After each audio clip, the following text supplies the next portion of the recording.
Good evening, all you lovely people, and welcome to the official topic talk. Please subscribe, share, like, and ring the bell so you'll receive a notification every time I go live and I'll get a view. Well, this evening I'd just like to go through, thank all my subs for tuning into my channel and watching some of the content that I provide on my channel. Tonight I've got a video that I'd like to play to you guys. I couldn't get All You Need to See channel to do a live or a pre-recorded, so what the gentleman's done for me, he's produced a video for me so I can review, and it's all about his life with mental health and addiction. So I'm going to go ahead and play this video for you guys, and then after it's finished playing, I'll be doing a review.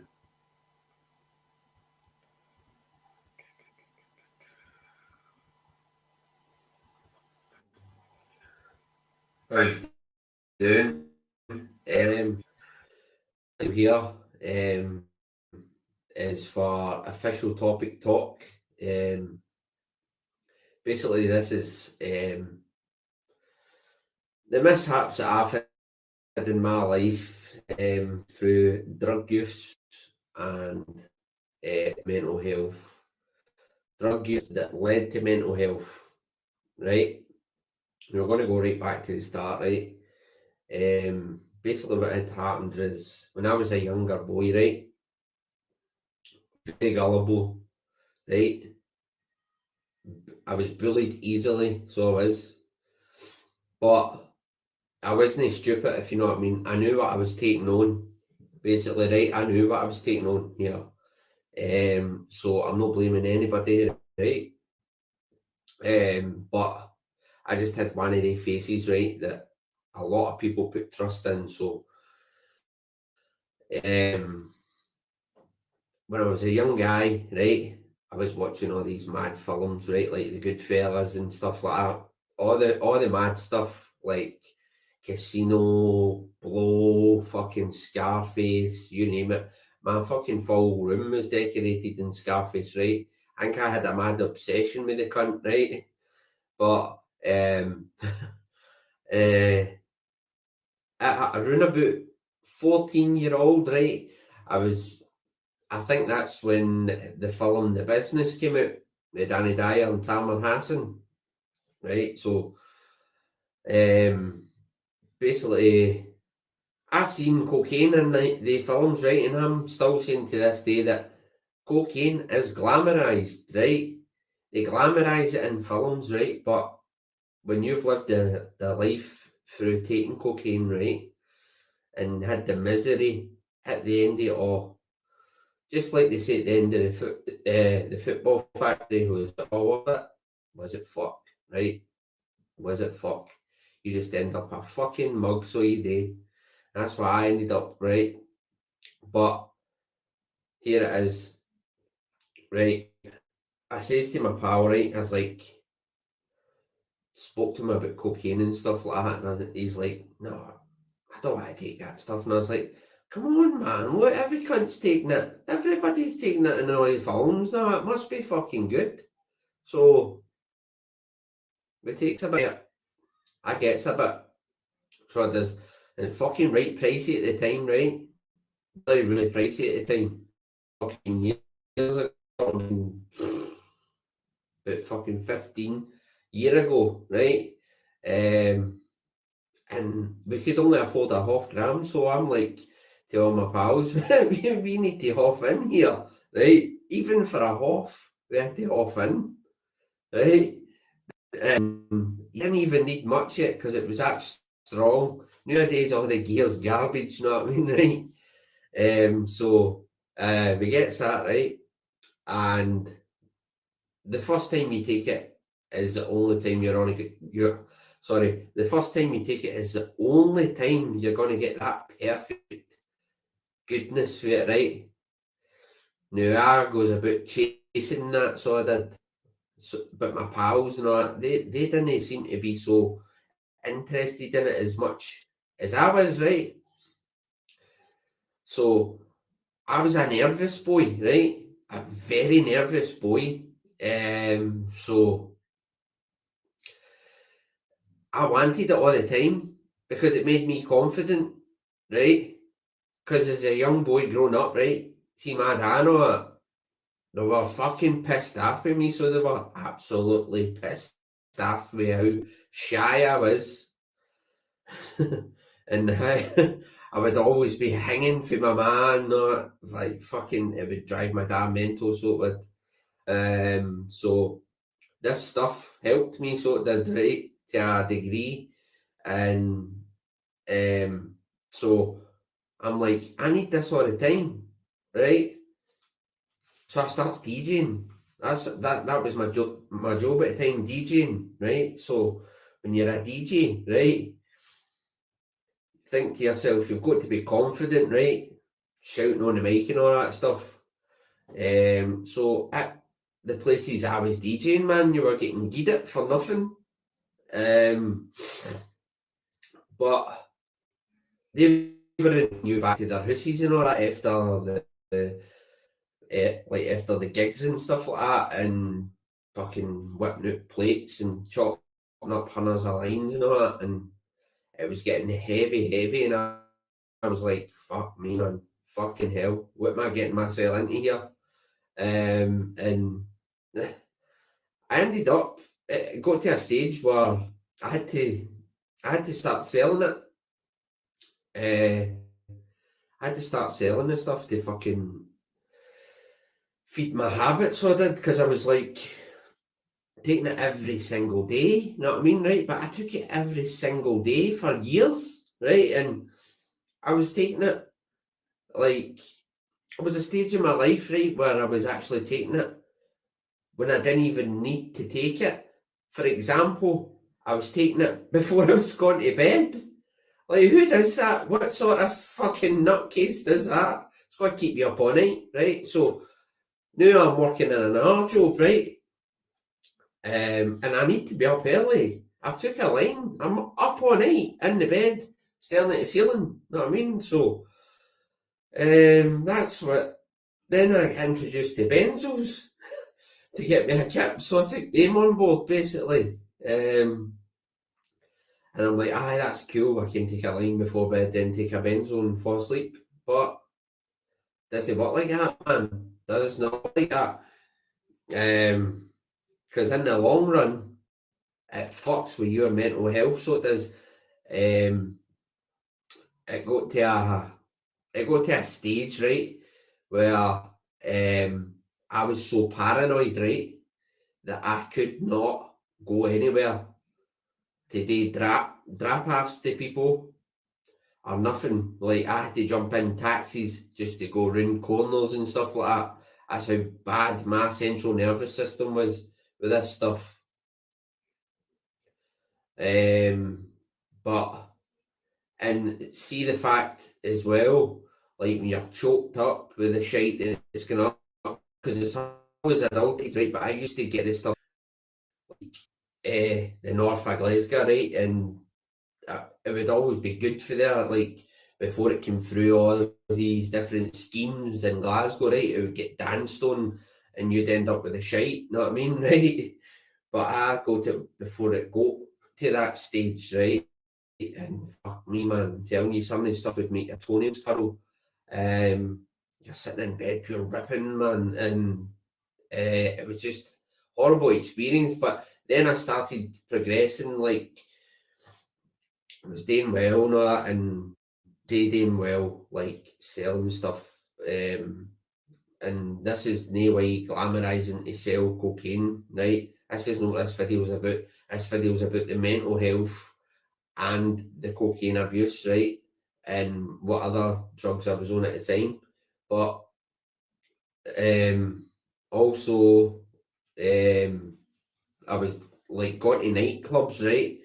that was my job as well. Basically, was going to nightclubs and selling, right? So I'd be always in a nightclub at the weekend, right? Because that's where most of the money was made, right? But you got the odd person for the week that held Roger Rabbit. That means habit, if you don't know, right? That had the habit that would phone you up during the week, and I would be on it during the week anyway. So the person that had the Roger Rabbit, I'd end up with him and own it with him. So then it gets to a stage where you just too fucking sit. Then you're dishing out to all sorts of people here, there, and everywhere for nothing, right? And then you're letting them away with like tick. Then you're racking up big bills and stuff like that, right? Then you're having to get more stuff. You're robbing Peter to pay Paul and all that crap, right? But I did all that and got myself in heavy bother and had to get bailed out.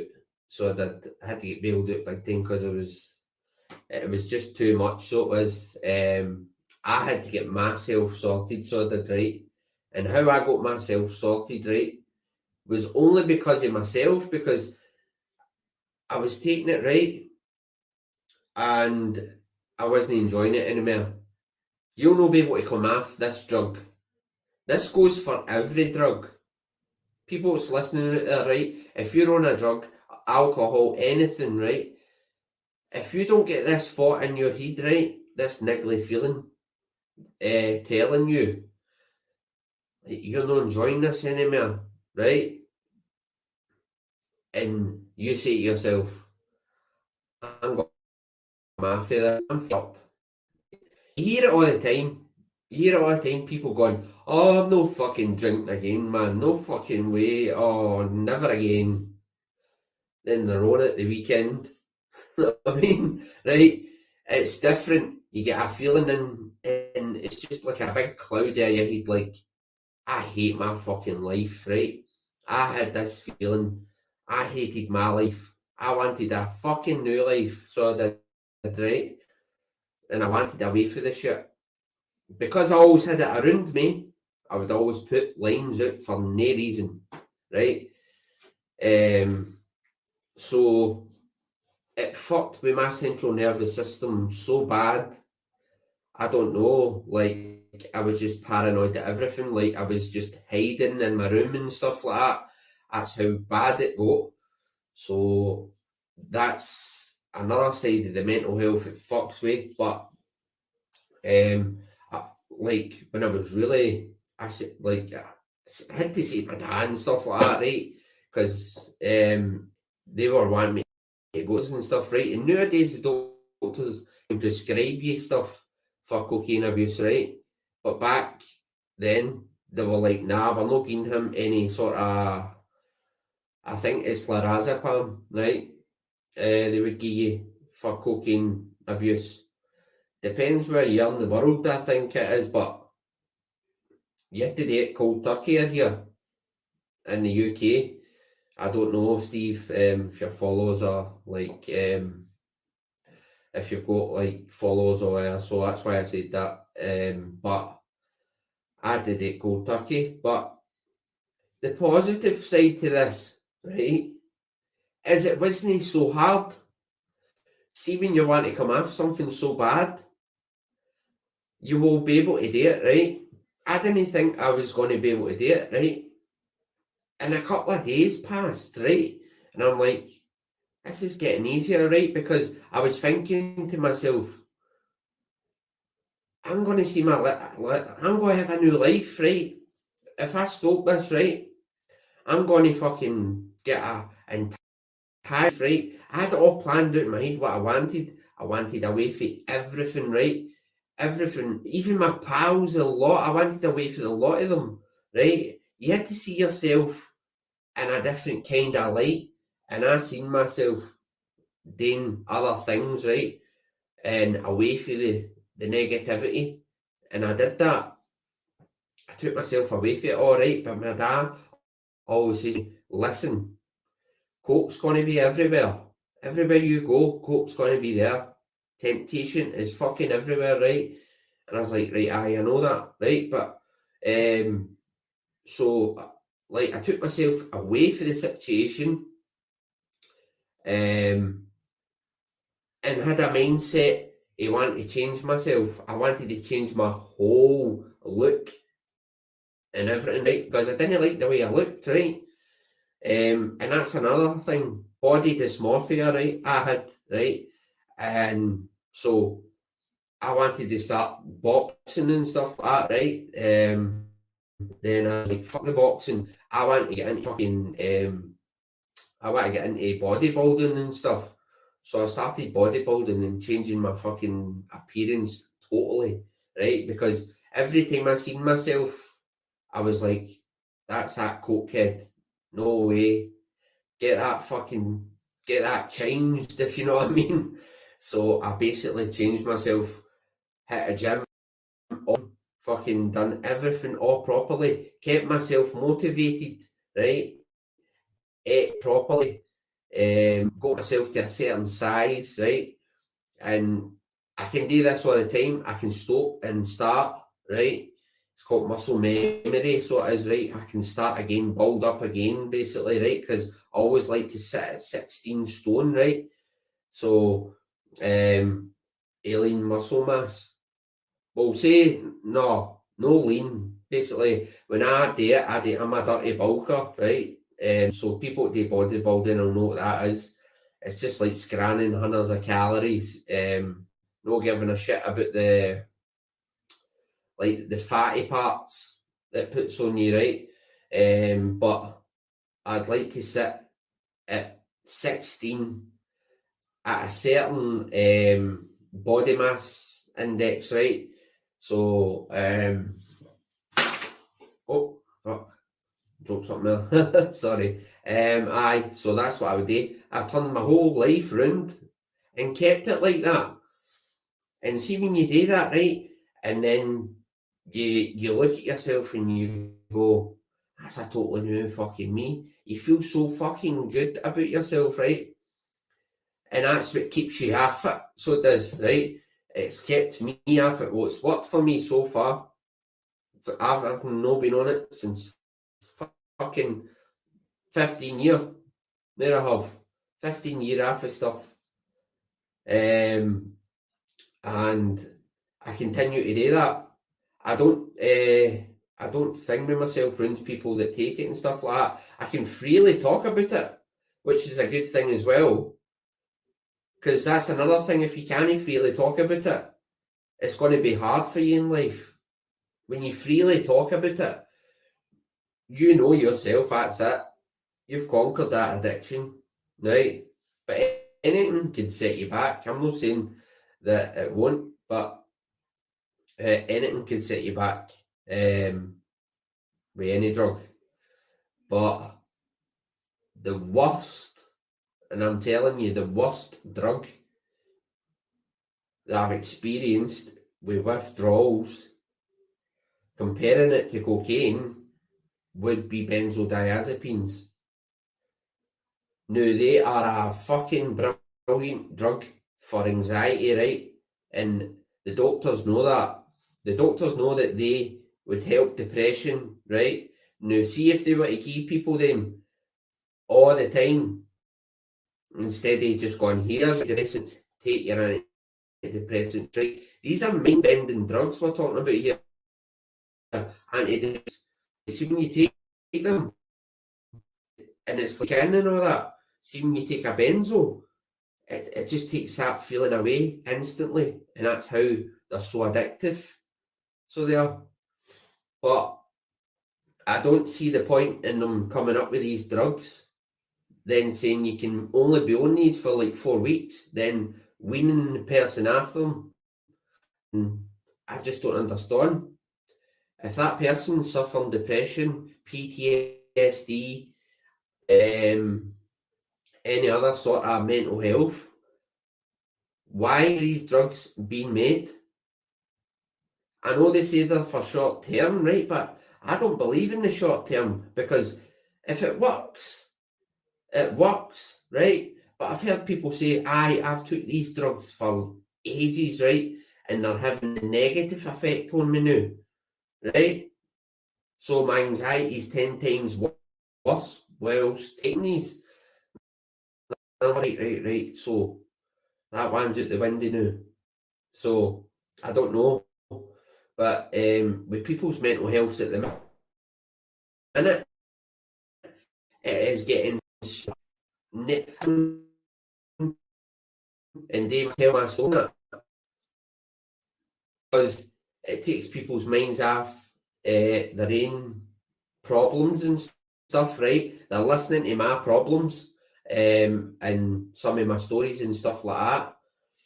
And see, just to escape that feeling just for, because it's hard, so it's seeing you're like feeling that way. See, just escaping it for like 15 minutes, like however long my video lasts, and they're enjoying it and stuff.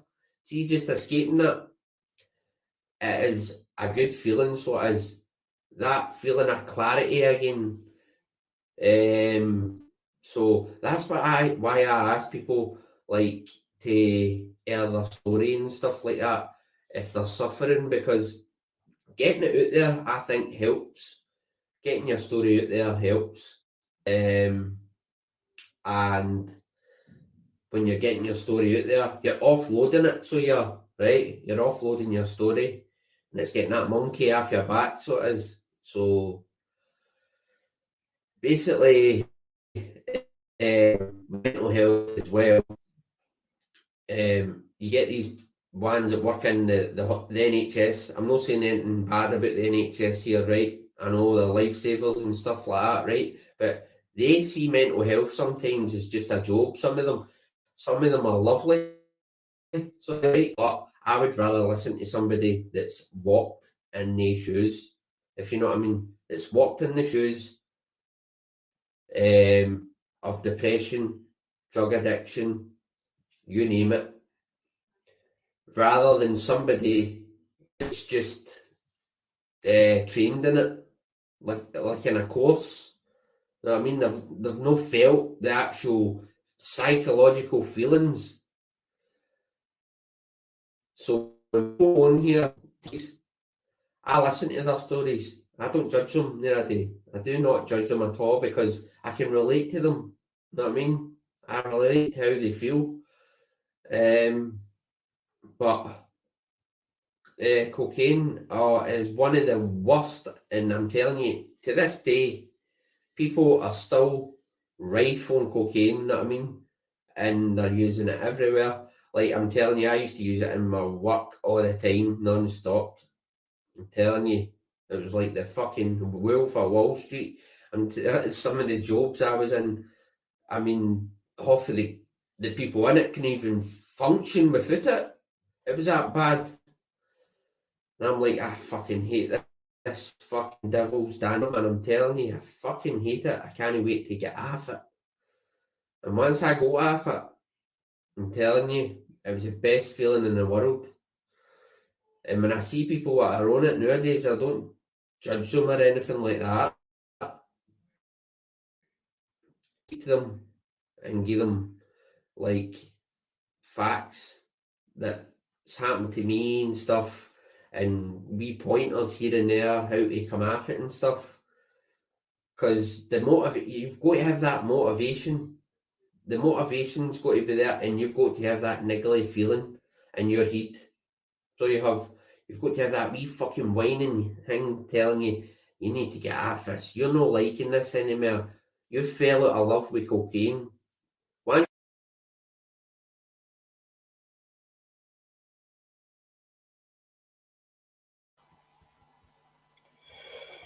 Thank you.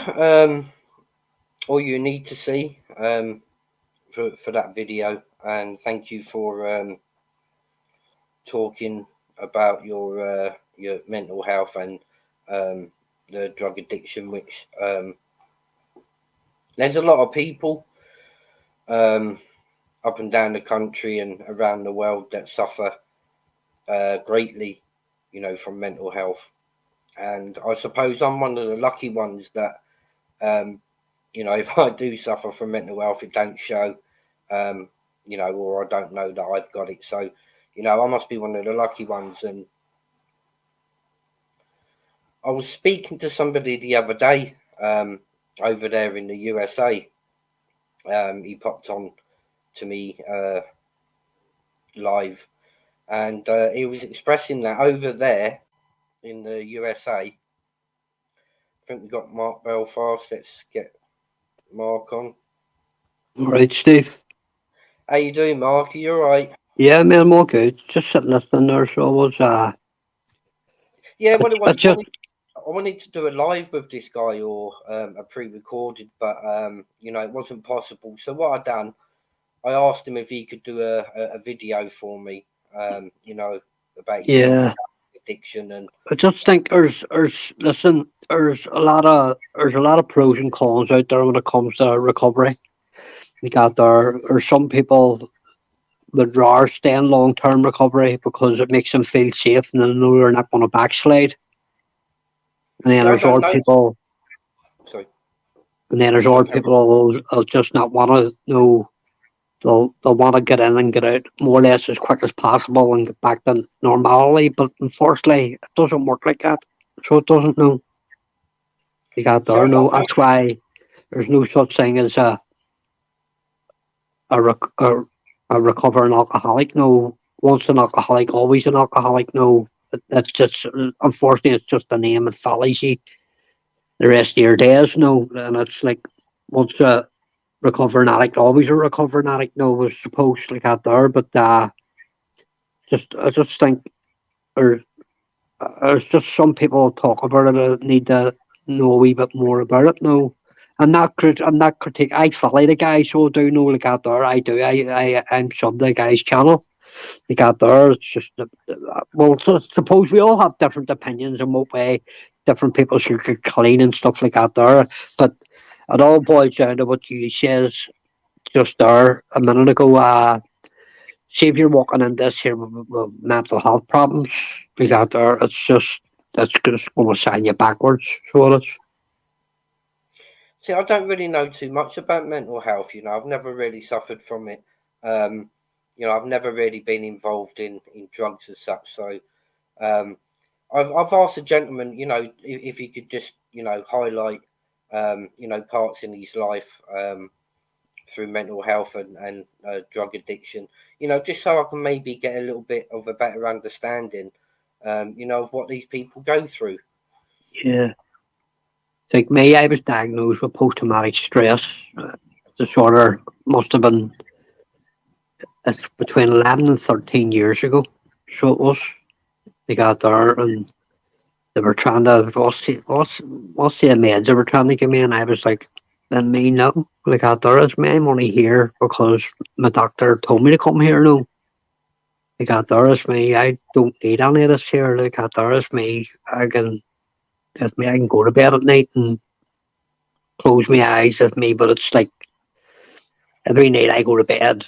As soon as before I even shut my eyes, as soon as I shut my eyes, I'm always tucked back to the same place and the same date every night. No, it's like this, like a video on replay sort of thing. No, like out there, you're just replaying it out in your head before you fall asleep. No, Mm. you I got was there, it's talking just to, sorry, strange. No, I was just saying, I was talking to somebody the other day from the USA, and he so happened to bring it up that over there, if you haven't got the money, you know, to go to the clinics or organisations, then there's no help for them. They're basically left on their own, you know, to deal with it, which I think's a bit sad, really. yeah, well, that's the downside. Listen, I'm not getting through in the political row with anybody. But that's the downside that Donald Trump did away with Obamacare, where when Obama had got that passed and Obamacare was passed, everybody got that sort of treatment. He was trying to open America up the way Britain has the NHS. Mm.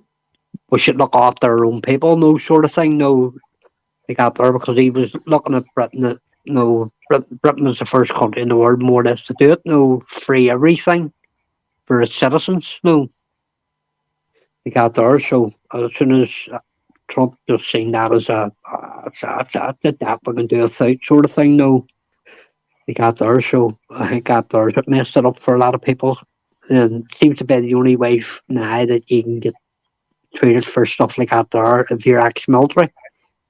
Mm. I mean, I've watched a load of the guy's videos, to be honest with you, because I found his content quite interesting for me. For somebody looking from the outside in, trying to understand the struggles, that mental health does create, for individuals, and to top it on top with a drug addiction, I mean, that's a lot to deal with, isn't it? Yeah, it is.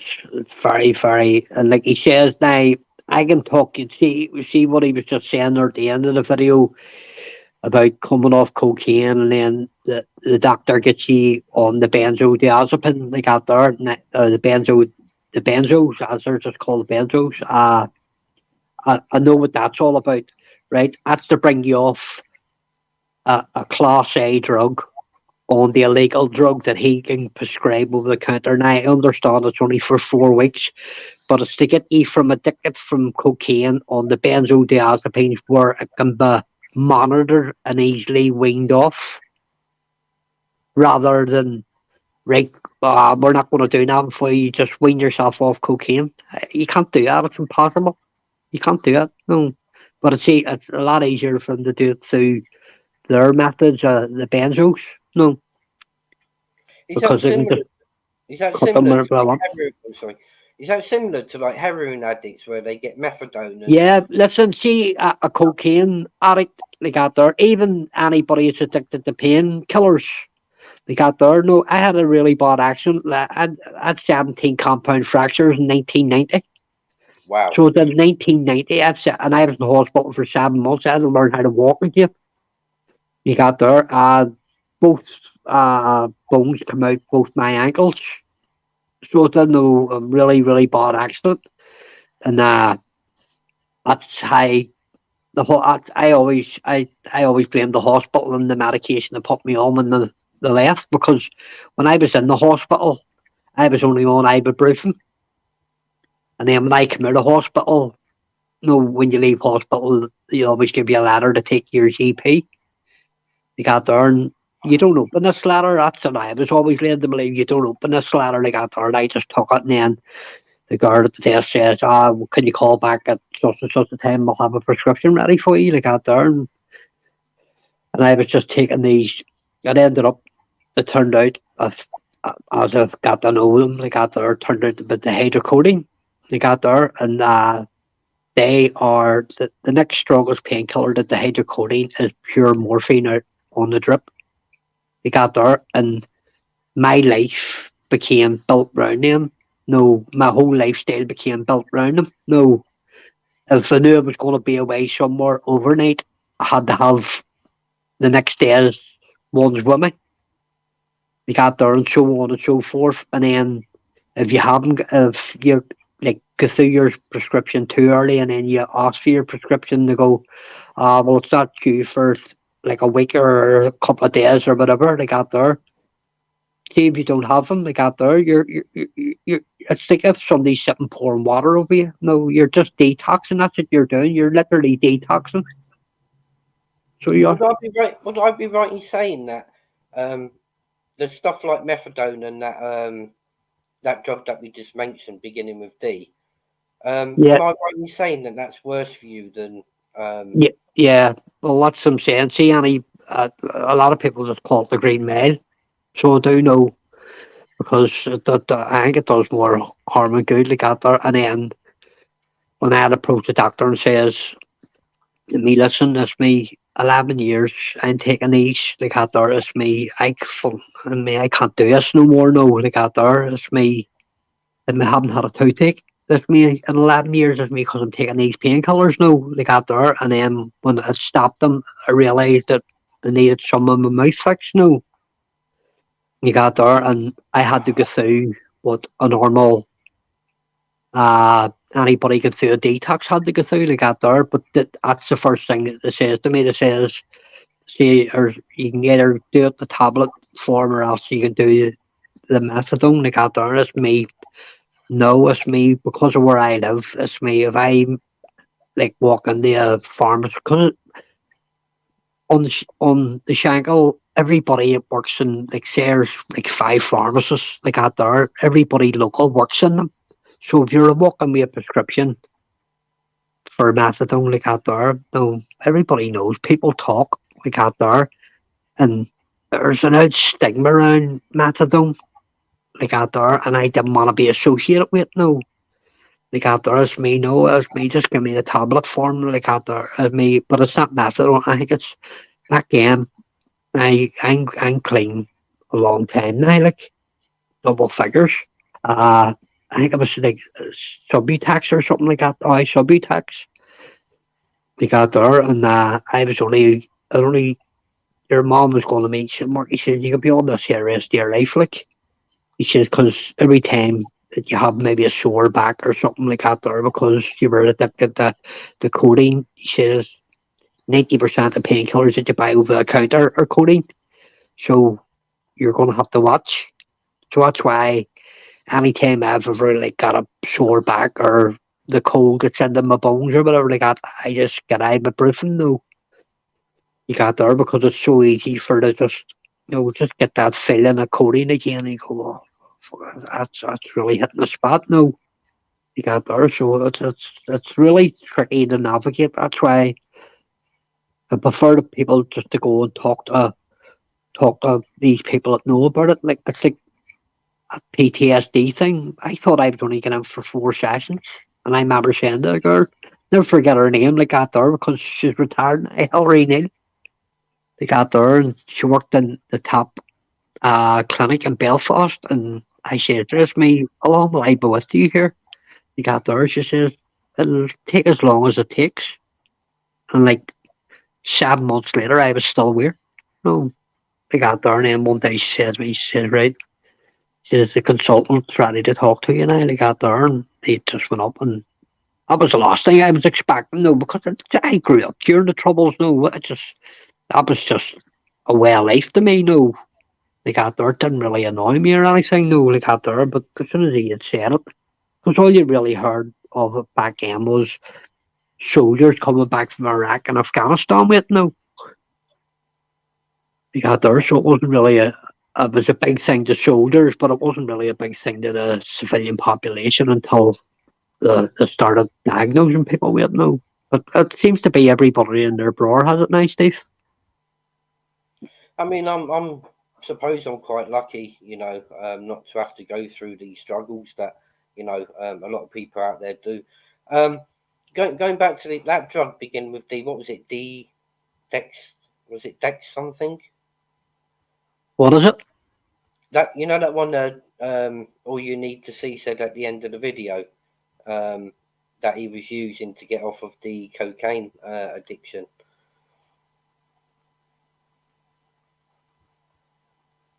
Can't think of the name of that drug that you said that he used. Because when I was watching it, the stream was all breaking up and I was finding it hard to hear him though. I think it was. It began with D. Diazepam, no. Ben, no. Dextril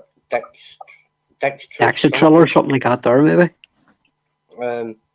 Yeah, it was. All antipsychotics now. This is Steve. This is where people don't know how people are. Listen, see there in the Shankill, seeing this. I think it was 3 years ago. 3 years ago, during the space of summer, eight young men in the prime of their lives, in their early 20s, all dropped dead coming home from house parties. Were found dead by dog walkers, all because of taking this painkiller called Lyrica. They got there. Now that is the biggest drug on the street. There's more, pharmaceutical drugs are doing more damage in the street now than what Class A drugs are, and that's a fact. Anybody can look that statistic up. That's a fact. So it is. Got there. There's bigger prison sentences too.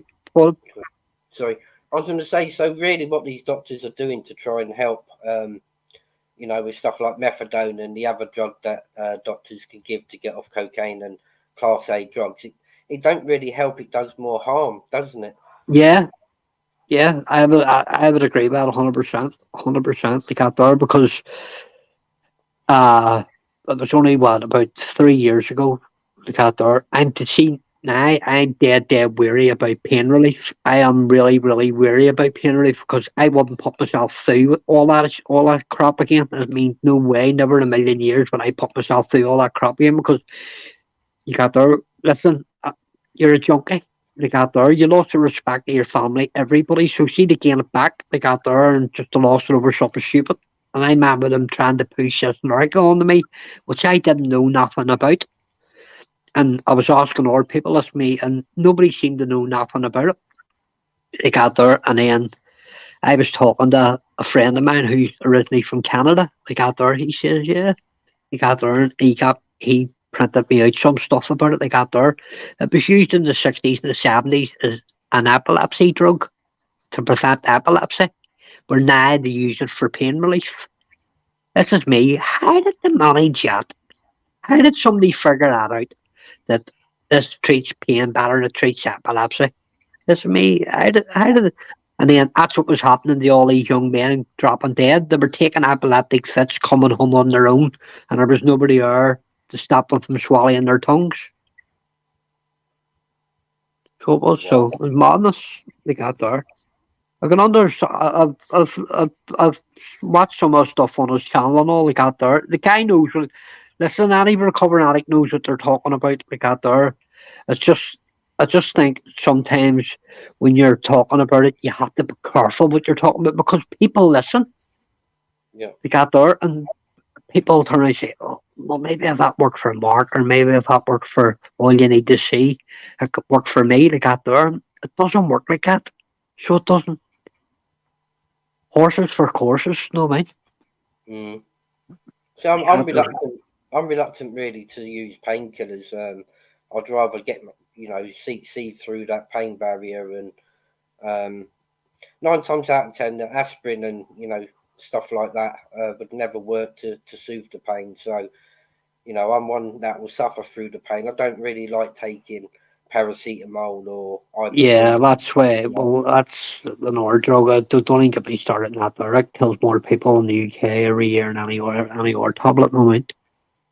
It's legal, and you walk in and buy boxes of them over the counter, like no man, and it's just staying away at your liver. You got there, so now I take an aspirin every night, so I do because it's good for your blood. No, you got there because I about what was it, about 4 years ago.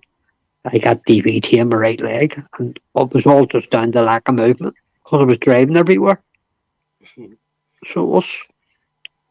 I mean, there's some people that play on all this mental health stuff, and it's them that I lose respect for, because there's genuine people out there that genuinely suffer really, really bad with like yourself, post-traumatic stress and other mental health. Yeah, but Issues. like Steve, listen, let's just call a spade a spade. It's like anybody can walk in and tell their doctor, listen, my head's wet.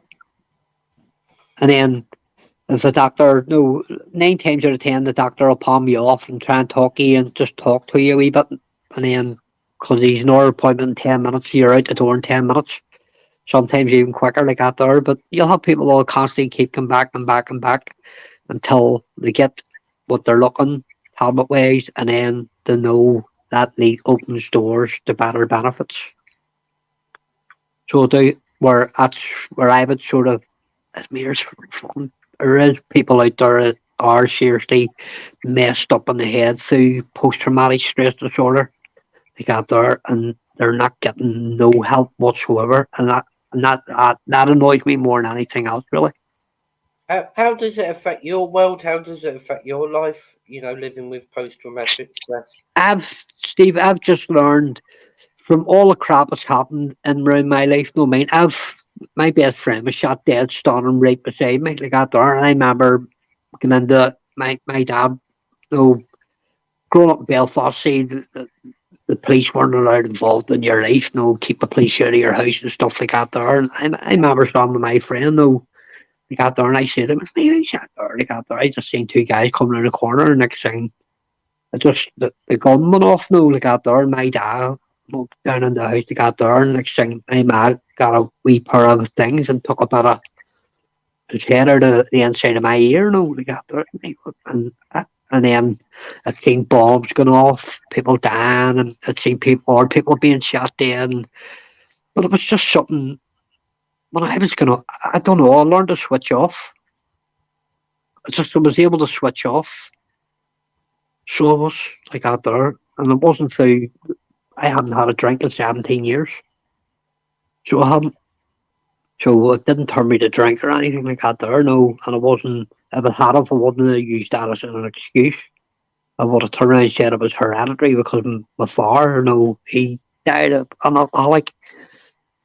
They got there, and but I was just able to switch. I suppose I was just one of the lucky ones that was able to cope with. Even though the mayhem went on around me, like I was just able to cope with it, so it was no. Do you think people with post-traumatic stress and also mental health issues, do you think they turn to drugs as like a comfort? Yeah, I think the go-to drug of comfort for people with mental health problems and like so maybe PTSD and that there is cannabis, because listen, the benefits outweigh the negative when it comes to cannabis. Like that there, listen, I've had this argument with other people, even the doctor and all too. Like that there, it's me in the summer, and me. I would maybe smoke one joint before I go to bed. Like that there, it's me, and not smoking it to get so I'm smoking it so I can have a good night's sleep. Like that there, and she was like, Mark, if it works for you, it works for you, you know. She says, because you're not getting any pain relief, no. Like that there, that's why they allow me to go for 3 cortisone injections a year now, so we'll do. You got there, but they're meant to last 3 months, no, leave you pain free for 3 months. That's what I tell people. If me, see, you get a week out of it, you should be happy. You got there because you're pain free for a week, but getting the mental health thing and all like that, it's just, it's I think people's go-to medicine is cannabis, and I don't see a problem with it because it's all natural. Mm-hmm.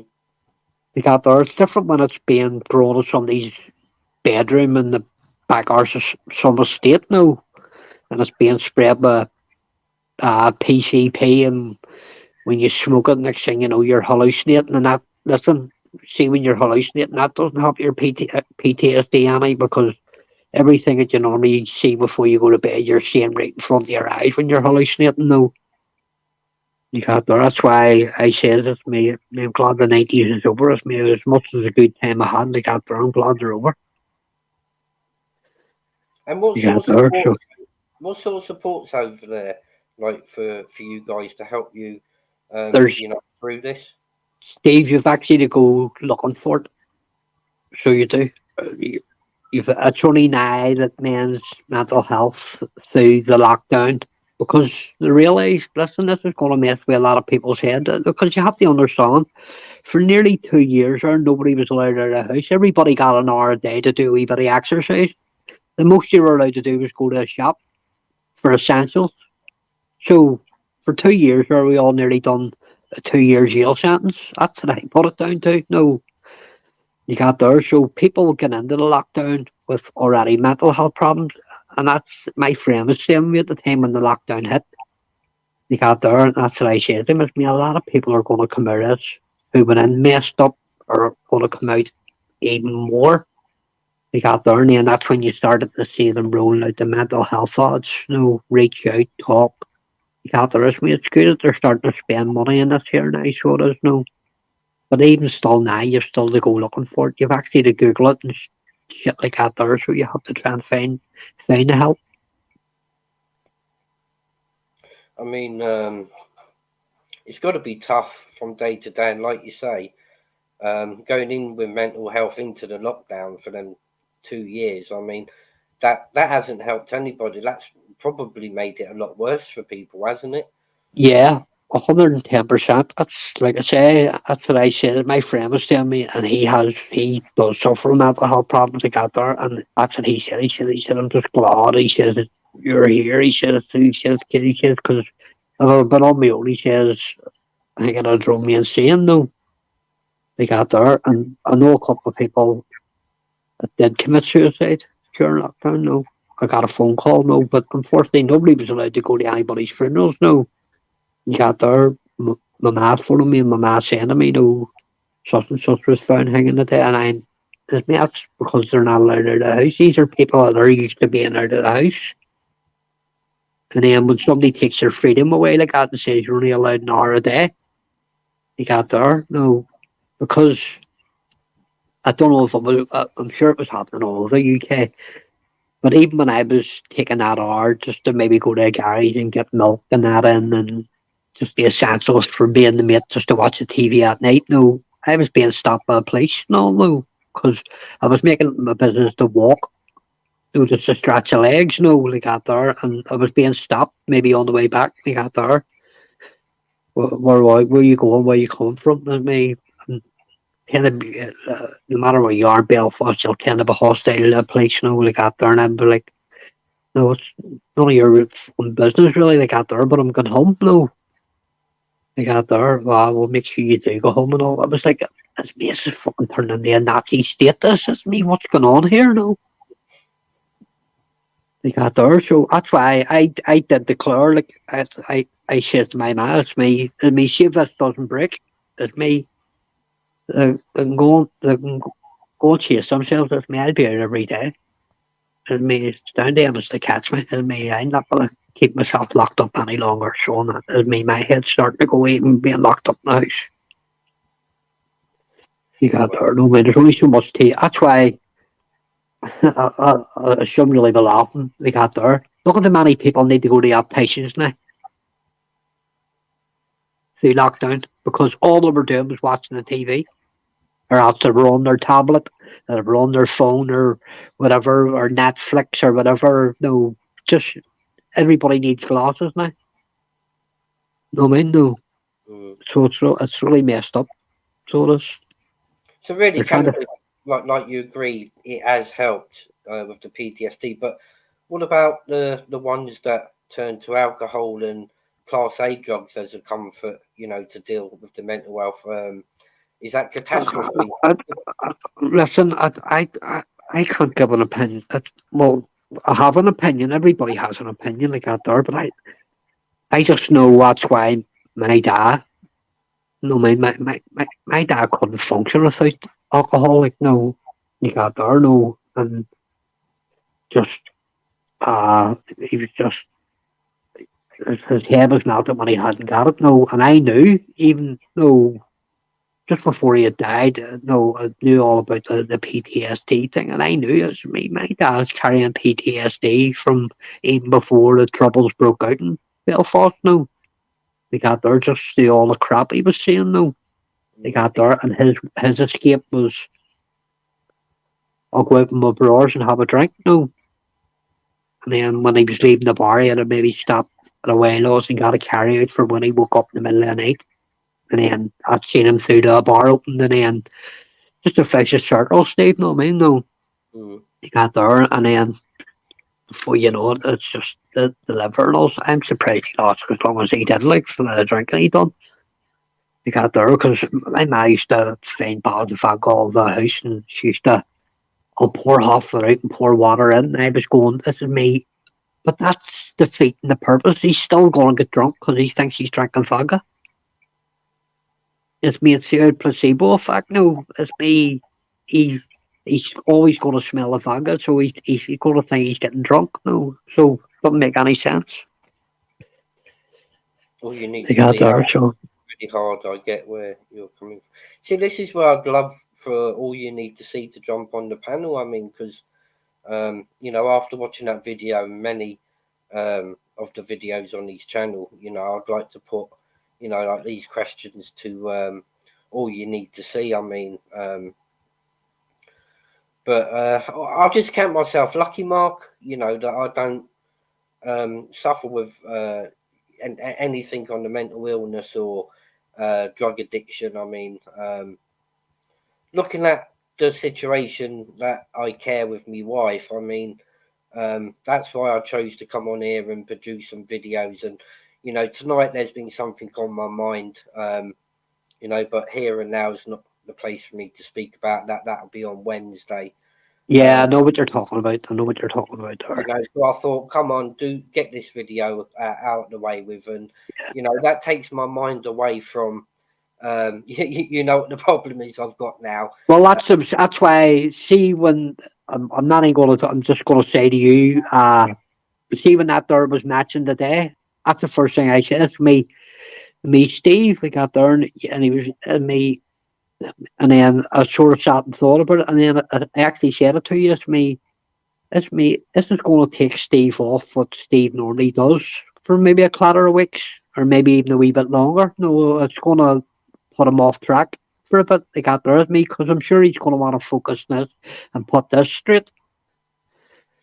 Well, time and a place. I mean, I was going to do a review and a comeback video to that, but it's not the time and the place, and I need to focus on the positivity on my channel, and that's why I chose to do this live tonight as opposed to one that's going to be a rant, and I can save that for the Humble show on Wednesday. Yeah. There's loads of thoughts going through my mind about it, but to be sat here and talking about a subject that I haven't really fallen into the bracket of mental health or addiction. I thought it'd be a good opportunity, as my therapeutical way to stay away from that negative side. And this is a positive subject, that a lot of people suffer from out there. And, I thought it was a good move on my behalf, to do this tonight as opposed to, anything negative. Yeah, I was roaring sitting thinking about what was said. They got there because next thing you know, as we all know, they got there. No, you end up banging out videos, no response videos. They got there, and that's why I was so taken. I didn't know about the old thing they got there until I was told, and then see when he had said it, mentioned you, they got and me. You talking about Steve here, and he was, yeah, like, you sure? He says, yeah, like, out there. It's me, I can't believe that, like, out there, and then all of a sudden, bang, you were in the chat, no, like, out there, no, and then you were on, no, like, out there, because that's me and myself, that's me. I mean, there was a reason I went on the Humble show this morning, and that was to clear the air for people that I was the one that put the complaint in, not anybody else. And I had a valid and good enough reason, to talk to YouTube for an hour, because I simply didn't want my face or my wife's face, on that video. Yeah. So I think I'm dealing with it right and correctly to deal with that on Wednesday. I can say everything I've got to say with Mr. Humble on Wednesday. And then just go back on about your business, Steve. If nothing happened, just go back to your what you're putting out. No, I mean, no, you got there. That's what I'm saying. Listen, I'm following. See, because you're the only you are the only live and the only channel that is bringing up the topic. I know it's old news to some people about this rape of Britain. They got there, but listen, it had me intrigued from day one. So it did. It had me intrigued from day one. So it did, like, that there, because I see it happening within my own community and other communities throughout Belfast and throughout the greater parts of Northern Ireland. No, when I travel about, maybe down Mid Ulster, way outside Belfast, you got there. You just see I can remember these communities in the 90s, and then you see them now. You got there, and then I'm in talking to people who have known 35 years. They got there, and they're telling me stuff. They got there, and I'm going, mate, what the hell's going on here? No, look at there, it's just so messed up. No, got there, there's a lot of people that won't cover this subject because they won't put their face to it for fear of reprisals for their opinions. I mean, but I'm sat directly on the fence. And the past 7 days I've been getting shit from both sides. So it tells me that I'm doing my job correctly. If I was getting trouble all for one side, then it might Yeah, show I'm leaning like to the left as opposed to the right. But I'm not worried about putting my face to it because I'm reading facts that coming from documents, from the police or the organisations out there. Um, there's a lot of people that would have a different opinion to mine, and we're all entitled to our opinion. But my channel is all about bringing that to the forefront, and it also blends in with the awareness. It always has to be put out there, the awareness, because if any one of us can try and save one person from ending up in that situation, or if I can show them where they can go to get that help that they require, then that's going to make me feel good in myself. Steve, it makes everything that you've worth or everything that you've done worthwhile. Even like you say, just for that one person, you know what I mean? No, it just makes it worthwhile, so it does. You got And there because you can sit back at the end of the day and turn around and say, no, you don't have to help 100 people or whatever they got there. It's like you say, see, we can turn around and go, at least to save that one person. No, we got there, it's one person less that the system has to deal with. And the system just ends up messing them some, over anyway, you know what I mean? No. yeah. So I'm surprised that there isn't other channels out there that go into this sort of stuff. I mean, um, they're too busy into all the dramas and arguments, and you see that every single day. I mean, my channel is going to be unique to myself, and this is the positivity I'm going to keep on that path. And there's going to be a lot of people surprised out there that I'm not reacting to a certain video that somebody put up with me and my wife in it. But maybe more than 6 months ago, then maybe I would put a retaliation video up. But this is my way of keeping my mind away from all that negativity, because this word is important. Addiction, mental health, child sexual grooming.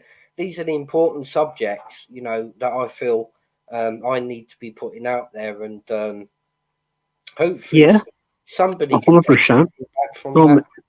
know what I mean? Because you feel strongly about it, Steve, because it's happening within your own community. No, we got there. So no, when you feel strongly about something, you end up being one of them people.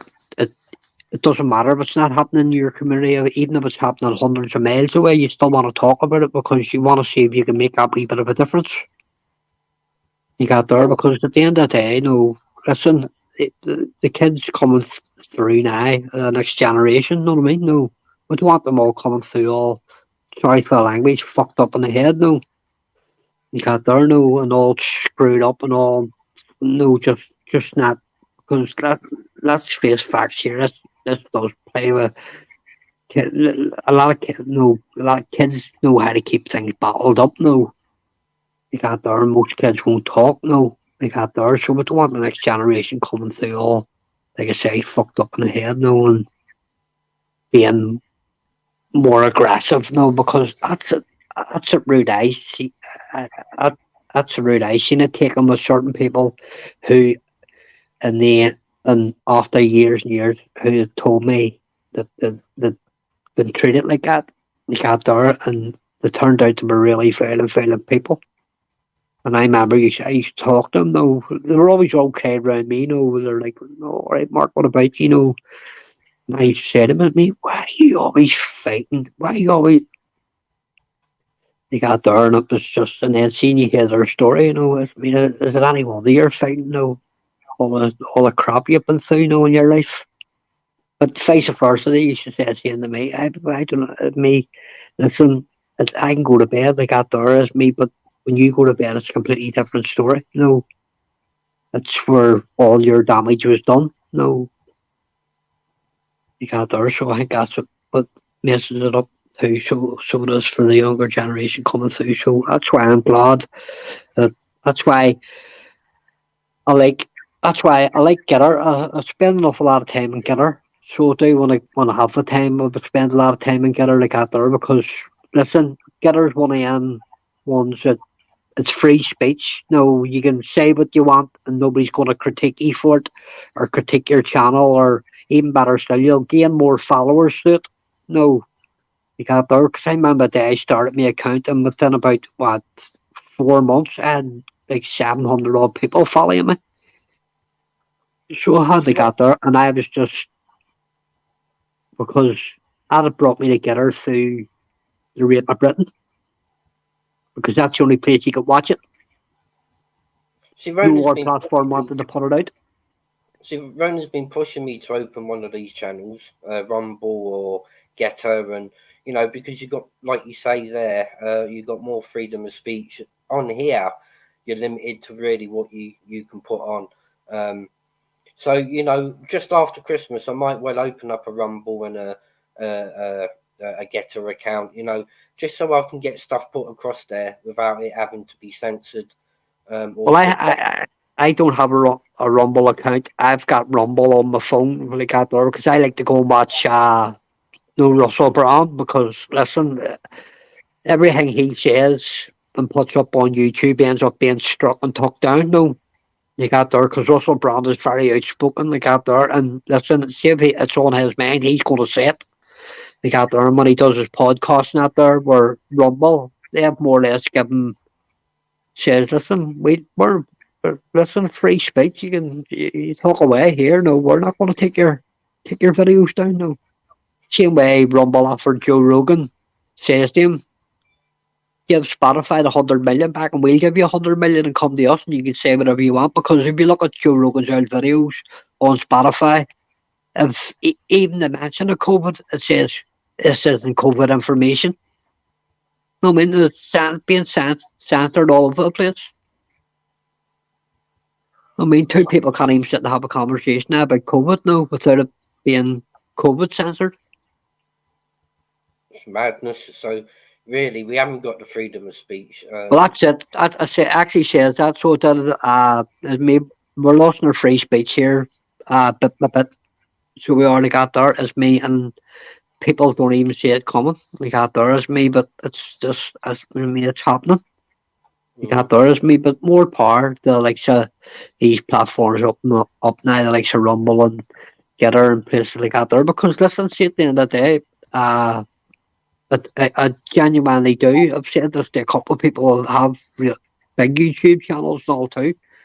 As I've said, as me, you'll end up going to Rumble as me, because they're going to censor everything that you talk about on YouTube. You got there as me, especially see about like another bad way of this COVID comes. They got there. See, even if you sneeze online, well, they'll shut your channel down. So I recently, I think my channel's under attack by a certain little group over here in Telford, and all will come out. Just after Christmas, I'll do my own expose of those that are trying to hold me down with the word I'm trying to get out about the grooming gangs in Telford. Well, that's it, Steve. See, as soon as you get it out, it's out there for life. Nobody can take it down. No, I mean, no, it's out there. No, see the stuff they're like you say that they're trying to hold you back from. Like out there, and see once you get it out, like out there, it's out there. There's no taking it back. So there's not like out there. So it doesn't matter what they do. You got there. It's just the way that whole Telford thing went down. They got there, and I was so angry when I was sitting watching. And no, I mean, I'm not from Telford. I live hundreds of miles away. They got there, but I have friends that live in around Telford. You got there, and then around the greater parts of Manchester and stuff like that. There, no. Got there, and it was just making me so angry. No, this is me. I can't even get away with that. They got there, and then I knew even before I'd watched anything, as me, there has to be a police collusion here somewhere. And lo and behold, bang, there it was. This is me. I knew it as me. There had to be. There had to be, because I was referring that when I was watching it, because I was responding to some of Tommy's videos on Getter like out there, and it says I left him a message one time saying this here, the way they're covering it up is a way they tried to do what Kincora House in Belfast. They got there, only it ended up coming out like 30 years later about Concora. But when it did come out, lucky enough, all the ones who were involved were still alive. So see the ones that end up becoming lords and sirs and this, that, they all lost their fancy titles, and they all lost their knighthoods and their OBEs, their MBEs, and booted out of parliament, booted out of their political parties, and then they went in front of the courts as just normal people, so they weren't given any privileges, no. Mm.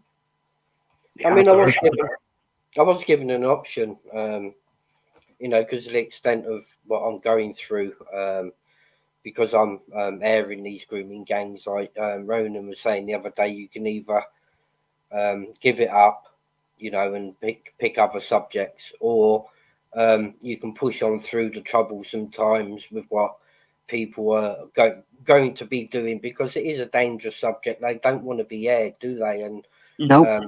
There I am sitting there, doing exactly that. And I said to Ronan, I said, well, I think I've answered that already by opening this channel in the first place. I'm not going to go 6 months and then, because there's a bit of trouble, give it up, because no amount of trouble I need to go through, from here on in, Yeah. is going to stop me, because what about these victims? We have to keep it to the forefront. Well, it's not even that, Steve. No, I mean, if you were to turn around and say tomorrow, right, this is getting on top of me, like out there, that's it, bang, shut the channel down, like out there, see within maybe days, even just a couple of weeks, you would say to yourself, I'm sorry I done that, no. I'm really, really sorry I done that, no. And you would just end up starting all over again, no. Yeah, Because exactly. in your own head, it's unfinished business. So it is. That's the way you think about it. No, it's unfinished business in my head. No, so I need to get it tied. If I can get it done and tied up and put out, then it's out.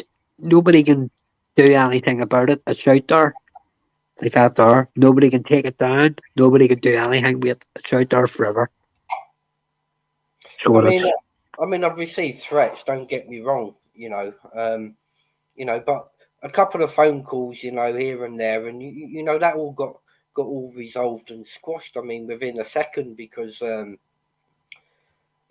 been 5 other people that have tried this, and as soon as they started, they've been run out of Telford, them and their families, and I'm one of the lucky ones, because I've got the connections from either side. Now I've got the support of those that are within their community, yeah, to continue to do this, because they're obviously sick and tired that it's like maybe 1 or 2 of their own that have gone astray.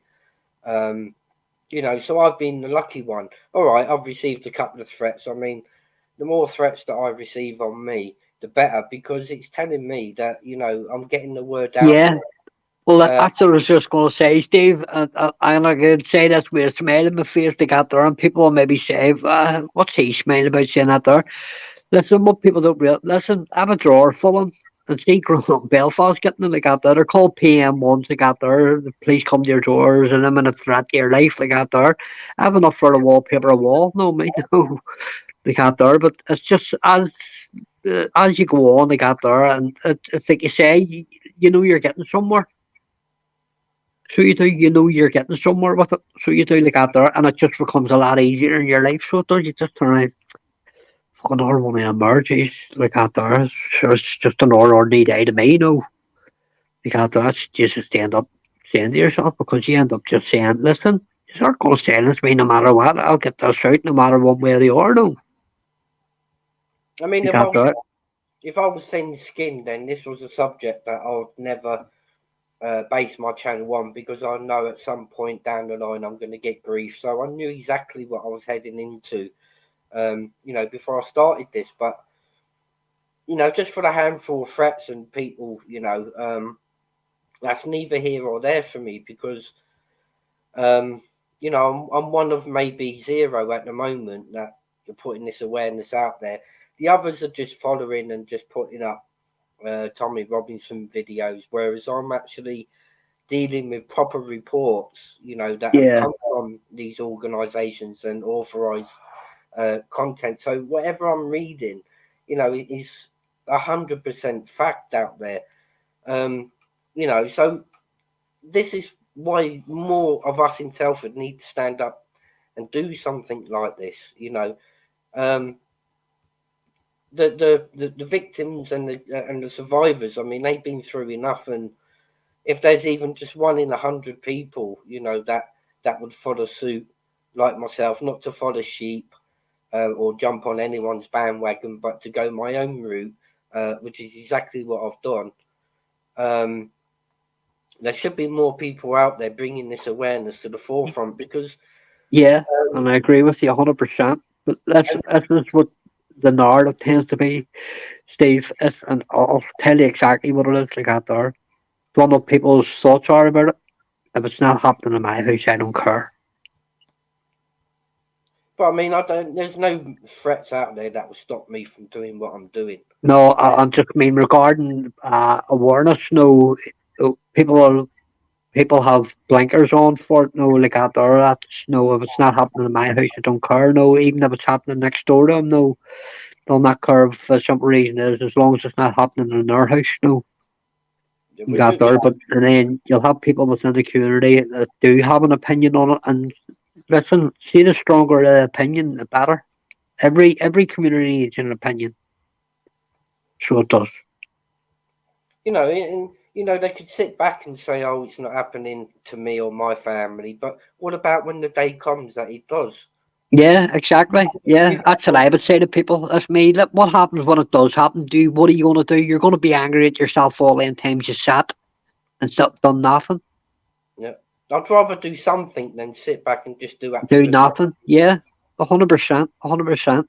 I remember the first time I think I seen you were in Exposure's chat one night. Like got there, no, you got there and it hit the thing. It hit your name. Like got there and took me straight to your channel. Like got there, and I was looking through it. Like it's me. God, there's me gonna. I think I subbed that night. I'm not too. I did I sub that night, or I'm not too sure. But I know I subbed brave and quick, and it's me. This guy's talking about really, really serious. Serious. It me. This could have no consequences. No, he's talking about a subject that could have serious consequences on him. No, it mean he had. It mean he's got the nerve to do it. I mean, no, there's bigger platforms out there that could talk about it, but just choose not to. And I find that I find that really sad. It's because I don't want the hassles and the grief that goes with that subject. I think, and what I found, it's not everybody's cup of tea, but it is happening in the world, and it is a big problem. Yeah, If more people was to have, I could say a backbone, but I mean, it's not even that. They just simply want an easy life. yeah. I'm talking about these subjects. They're not going to get an easy life, Well, that's unfortunately. it. See, no, me and you're sitting here having a civilized conversation about this, and I know for a fact that maybe some people in the chat, or maybe somebody is maybe ghosting the channel and watching or whatever like that. This makes people feel uncomfortable. But listen, this is what it has to do to make you sit up and notice. It has to make you feel uncomfortable. For you to sit up and take notice and turn around and say, hold on a minute, maybe I can do something here to stop it making me feel uncomfortable. And that's the way I look at it. Maybe I'm looking at it differently from everybody else, but I just don't like it. I don't like it at all. So I don't like it. I know it's happening. It happens on my own doorstep. I don't like it. They got there. It happens hundreds of miles away. I don't like it. They got there. I just don't like it happening within. I just think the country's just want to. What was it? Somebody sent me a message. Somebody sent me a message and get her to get the turn around and say it to me. It says, Britain's just it's something like it's a dust bowl. I know. That's all it is. A dust bowl. They got there, and they were I sending think me stuff. There was a time I would have died from a country, now my country's trying to kill me, no. Mm. What's that, Teddy? You know what I mean? No, when you've really staunch people are sending you messages like that there, no. Once I would have died from a country, now my country's trying to kill me, no. See what I might do also to chuck in the mix on my channel. I might get a few guests on, to explain what mental health is as such, and people that have actually suffered from it, to get them on, because I could quite simply have mental health, but I don't know because You've never been checked? no, I've never been checked. It's never crossed my mind, and I'm always a strong person, mentally, physically, so it's never really crossed my mind. But it's a subject that I'd like to know, and the only way I can know, is by getting individuals on that have got that experience, that are going through it, to help me understand it. And also that's a good subject that needs to be brought out for awareness also. Yeah. That's why I don't mind jumping on the see people that like are talking about mental health awareness and stuff like that there. I don't mind jumping on their panels and talking and having the yarn and stuff like that there.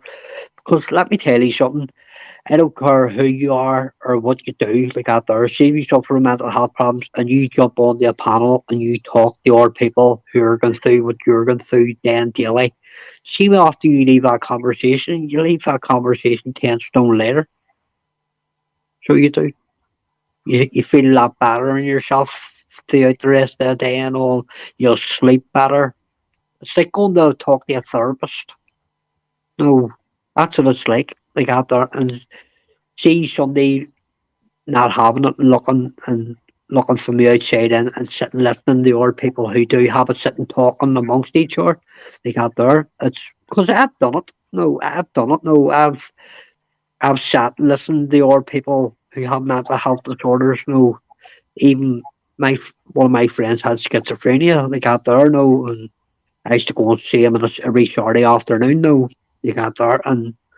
One minute he's talking away to you, and the next minute he thinks you're somebody completely different. No, like out there, and then you're may as well just talk to him as this person because he thinks him as person. No, like out there, and it's it's it's mad, but it's fascinating too. I know that might sound a bit mad, but I it's think mad. It's Brian mad. But CPC's hit the nail on the head. Often a problem shared is a problem halved. yeah, Um, it, but so that's even tonight, I might sit and watch a couple of Alex's videos. AC coming back to life. Just simply before I came on, I was in a pretty upset, angry mood.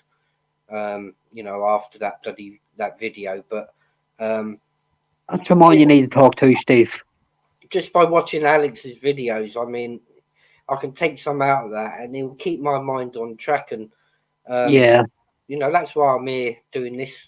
Is a positive live, as opposed to just coming on here and having a right pop. It's not going to help solve my problem. Time and a place. Wednesday, I can get my thoughts out there as regards to that on the Wednesday. But tonight, I keep my channel positive, and a lot of people was hoping or sitting back there thinking, "Oh, Steve's going to come on and do a live and rant at Decker," but no, no. it's about another subject, of Well, awareness that I Steve, have. you heard John yourself. Listen, I'll book it just for me and you. No, we got there. So he's not even going to open the panel up. We got there. No, so it means to say you can't sit and have a civil conversation. They got there because see when you've six on the panel, they got there. People tend to talk over, and then the conversation's lost in translation. If you know what I mean. No, nobody knows what they're talking about. Where he's just going to keep the panel for you and him.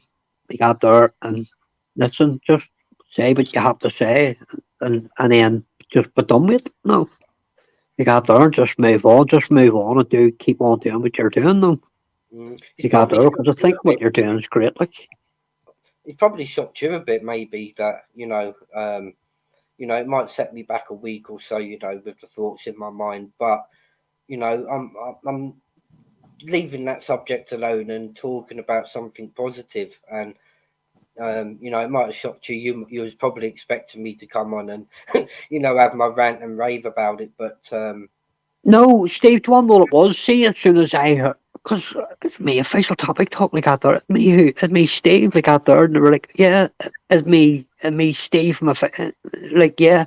And I was like, because I've seen you in your podcast, and I know how calm Steve, you're a very, very easy guy to talk to, because there's, there's no malice or nothing in your tone when you're talking to people. So you're very, very easy man to talk to. And that's why it sort of threw me a bit. And then I was sort of like, this is going to take this guy from all the good that he's doing in his own work, like that there, off maybe track for a week or 2 weeks. They got there. I just hope that, and then lo and behold, bang, you were in the chat. No, you got there, and then I think that was one of the first things that it had said to me, Steve, this will probably knock you back for a week or two. No, you got there because this is me, because you are, no, you get people on and they're doing they're loud talkers and this, that, and the other, but you are very easy to talk to, Steve. So you are, no, very easy to talk to. cheers, thank you. I mean, you know, don't get me wrong, I have got me silly sides. I mean, but you know, even just sat chatting to yourself here, you know, that's therapeutical enough in my mind, because on the back end of last year, there was a lot of hate towards me, and for these people to realise I'm a changed individual, and to produce a channel that's so positive. They've slowly but surely come to grow on me again. When, you know, once upon a time they really hated me really bad, and I mean, it shows that, you know, I'm on the right path. You know, it's not a false front I put on. Maybe the back end of last year was a false front of me, you know, but this is just me being me, and I appreciate everybody, you know, that's accepted me back and realize, you know, that this is the true me. And you know, every person that comes on, they would never have even entertained me like last year. um but to think that, you know, I've won over so many people with just being me, that's what makes me happy to produce this content now. That's good, mate. That's good. That's good. 'Cause that's I said when John says to me a day, it's me. And I like listening to Steve's podcast now, like out there. It's me. It was actually on Steve's Your Day, it's me, and it was actually on his panel. It was just me, it's me, and my battery went. It's me. 1 minute I was there, next minute the phone was dead. No, and I had no charger with me in the car. No, so I had to wait until I got into the house to put it on the charge, and I had to send him a message on his live. My battery went. No, I didn't want to think I was being ignorant. No, No, no, not at all. The first thought through my mind was signal. signal. Yeah, Be honest with you, I thought your signal, you know, wasn't too great. You know, I'd never think that at all. I mean, you know, these things happen sometimes. that's it. Like your signal, your battery goes, and you know, I'd never think badly. It would always be the first thought in my mind would be signal. Yeah. Well, that's it. Well, Steve, listen, I'm gonna go for a bit of grub here. I'm gonna bounce here, buddy. It's been good talking to you. So it has. Yeah, thanks ever so much, Mark, for coming on. And I mean, you know, it's soothing my brain, you know, from a different path, for me to talk to you simply, you know, about these subjects. Well, listen, buddy. Takes my mind off. Takes my Well, mind off yeah. negative. But, Well, listen, buddy. Anytime you're ever live, I'll always be in your chat. No, I mean, I'll always be there. So, well, all right, Steve. thank you ever so much, Mark. You're a bloody Yes, star. cheerio, buddy. Bye, bye, bye. Everybody subscribe to Mark's channel, Mark Belfast. He's a true gentleman. True gentleman. Please, his links in the chat, and also all you need to see. I've put his link in the description box. If you can all pop over to All You Need to See's channel, give him a subscribe. You know, terrific guy, and he's got a ray of knowledge on his channel within the videos of mental health and addiction. You know, that's been a major part of his life, and he's changed it around. So he's, you know, able to deal, you know, with the mental health and the addiction. So the link's in the description to this, guys. It's also one in the chat. So pop on over and give all you need to see a subscribe, please, guys. It was hard to see the deception the individual had went to with so many individuals, but once one sees it, you can't go back from the facts of the matter. Good on you, sir. Cheers, Brian. PC. True gentleman.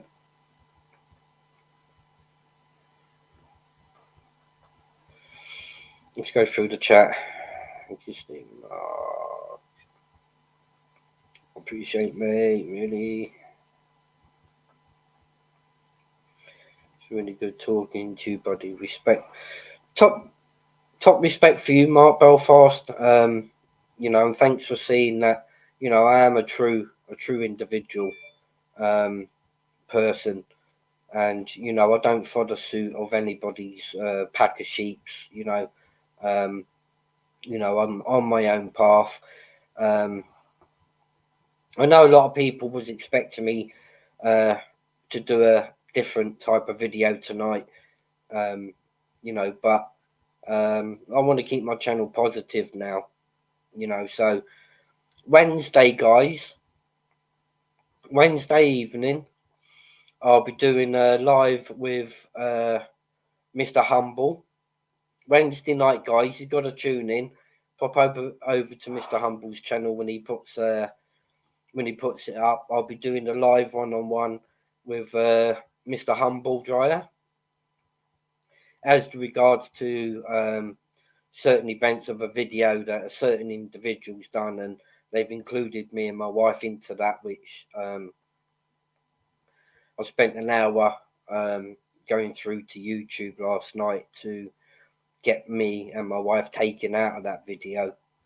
I'll be explaining everything one-to-one with Mr. Humble interviewing me on Wednesday as regards to the whole Decker Heggie situation. So don't forget, tune in to Mr. Humble's on Wednesday, guys, and you'll hear my full story from start to finish.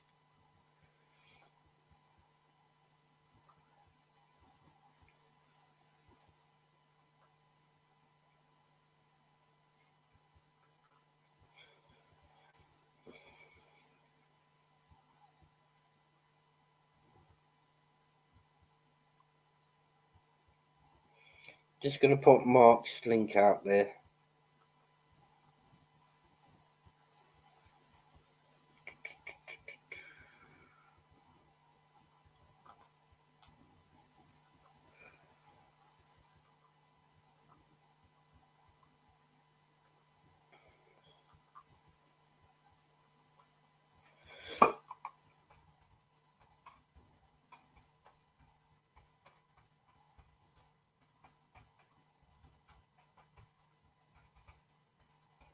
I'm going to stick the link out if anybody else wants to jump on.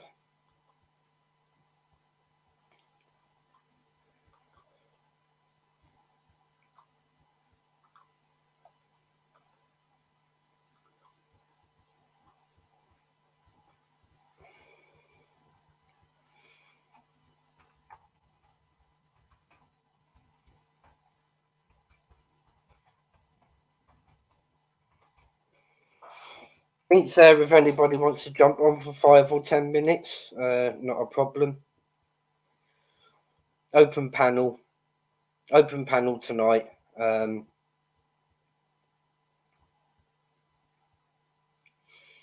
But basically, I had all you need to see. I couldn't quite get a live with him or a pre-recorded done. So what I've done, I asked all you need to see if he could do a video for me as regards to his mental health and addiction. which if you go back to the beginning, you'll be able to see the video that he had recorded for me to use, so we can see and he can show you the message, you know, of some of the stuff that he's gone through in his life as regards mental health and addiction. And you know, a lot of people up and down the UK, you know, suffer from, you know, mental health. And, you know, as I was saying earlier, I'm a lucky one that, you know, I haven't been through that as such. So I would like to understand, you know, different people's stories of how the mental health and addiction have affected their lives, just so maybe I can understand it a little bit better, because I'm looking from the outside in.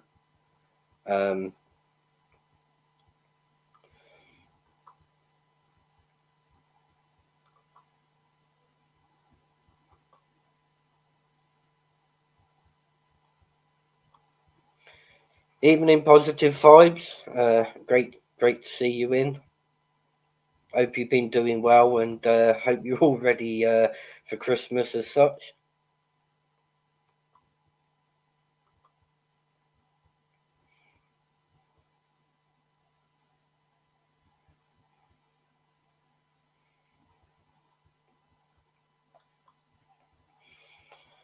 Evening, Rob. Big up yourself. And if I've got any mods in the chat, can they put Rob's link out there, Graham's link out there, or you need to seize link out there, please. It'd be massive thank you if you could. Positive vibes, jump on if you want. Jump on for 5 minutes if you want, not a problem. Talk about anything, open panel tonight. But but Wednesday I'll be doing a one-to-one live with Humble Dryer, as regards to everything regarding a certain individual. And don't miss that one, guys. It's going to be an explosive one, and that's on the Humble Dryers channel on Wednesday. It'll possibly be somewhere between about 6 and 7, I do believe. A lot of people was expecting me to come on tonight and talk about a certain subject, but it's not going to happen. You know, I've got more positive issues and, you know, words to get out there. But basically, this was all about All You Need to See, and him explaining a bit to me about the mental health and the addiction that he's been through, you know, in his life. So pop on over to his channel. He's got a load of great videos surrounding mental health and addiction. So, you know, there's at least something there for everybody to view. That's All You Need to See.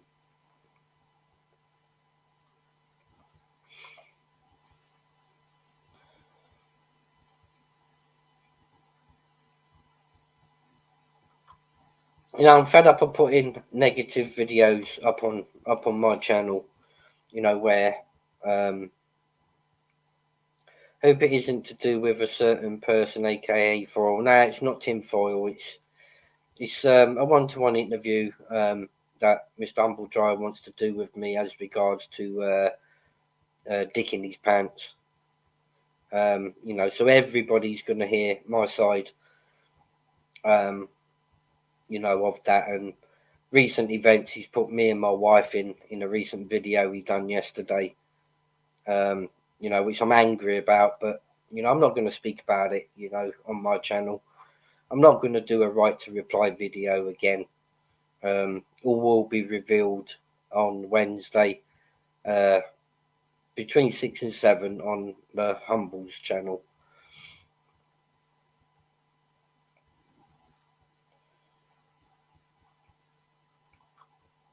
I've got a lot to say. Mr. Humble's got questions for me, and it's going to be explosive, guys. Trust me.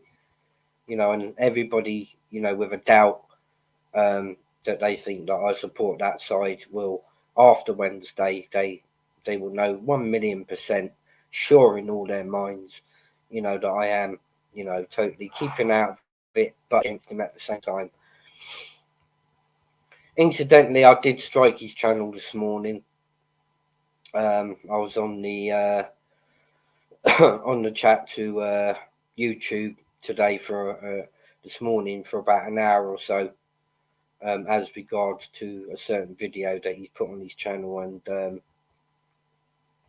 quite simply using me and my wife wasn't acceptable, angered me, so I put a strike on his channel.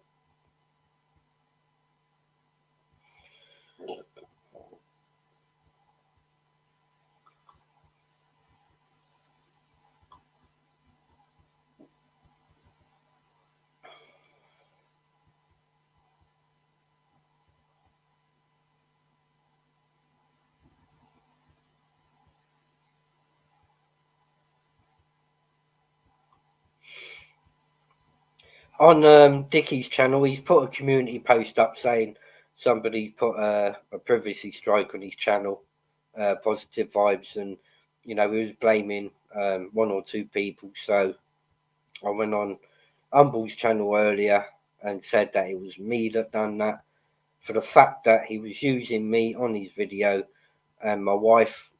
He was putting pictures up of my wife on that video, which I never gave consent. So I decided to put a privacy strike in on his channel for that reason.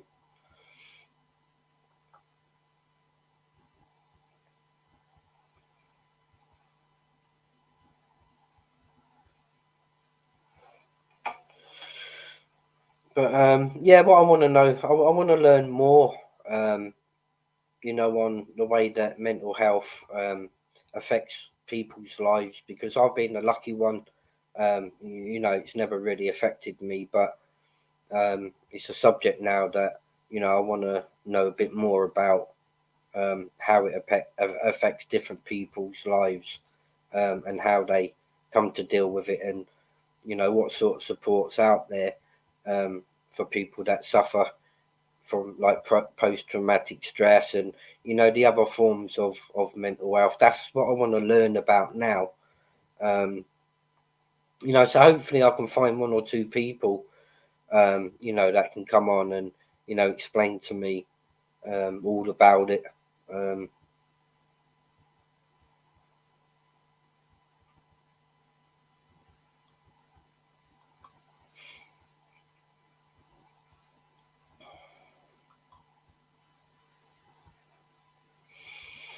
because if I don't know about this is like one of the best times for me to kind of go back to school, so I can learn what mental health actually is, and how it affects people in different ways, and also to learn more about addiction, on how people have suffered with it, and how it's affected their life as a whole.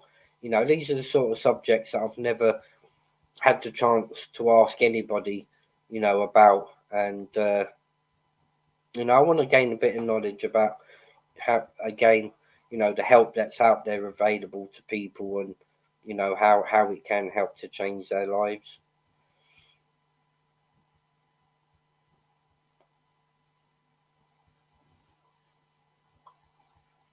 I think Rob's going to be jumping on. Maybe I could ask Rob, a few questions. How mental health actually affects people.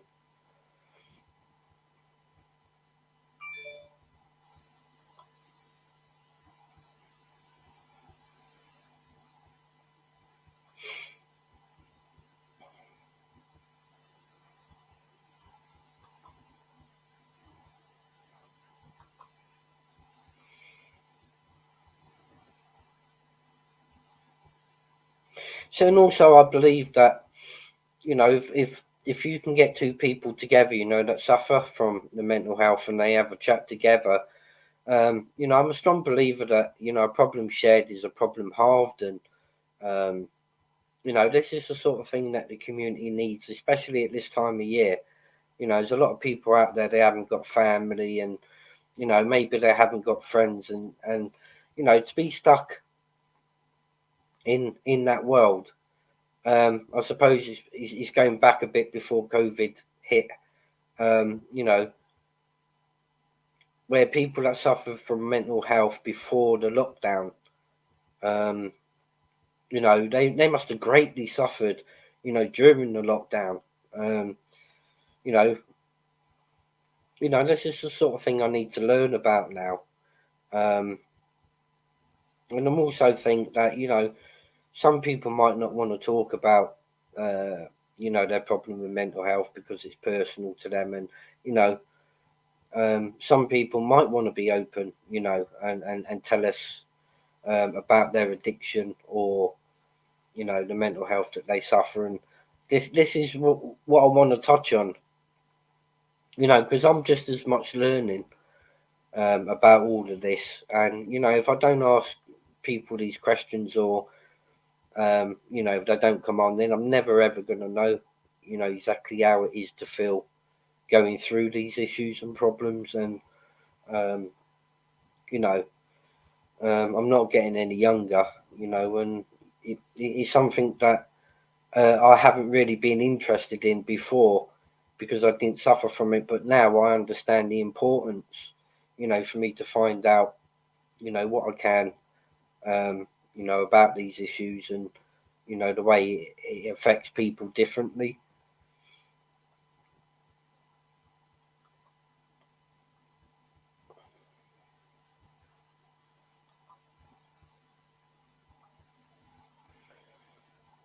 With Grimes, it used to be very different to know.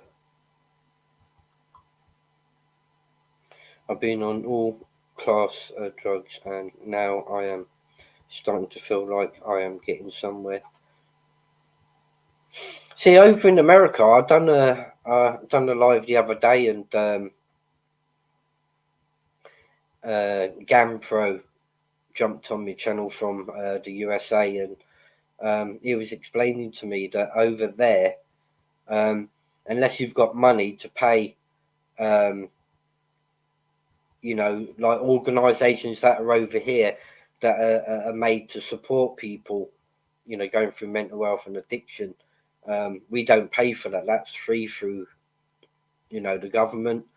But over in America, if you haven't got money to pay for that service, um, you know, you have to suffer day in, day out, knowing that there's no help for them, you know, because they've got no money to pay for, for that help, which, you know, I think was pretty terrible, to be honest with you. And, you know, I'd imagine a lot more people over in America aren't getting the help that they require, because they haven't got the money to pay for it or fund it. It just goes to show you how lucky we really are in that respect over here in the UK, you know, to have these sort of organisations set up to, you know, help people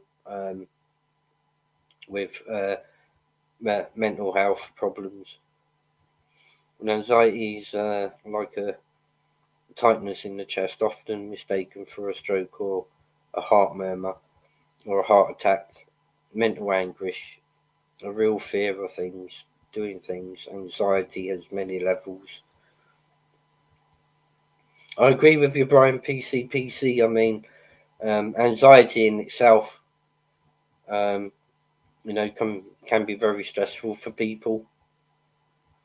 You know, but we're lucky over here. We've got the organisations that, you know, if people suffer from, you know, anxiety, depression, you know, there are groups and organisations to help them, you know, to get through it easier.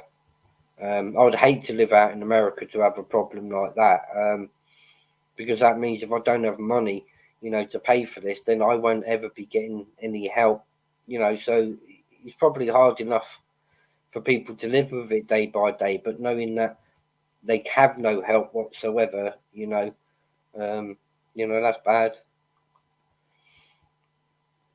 That's how you see them in that state. Right, guys, I'm just going to get some hot water for me coffee, and I'll be 2 seconds. I'll be back.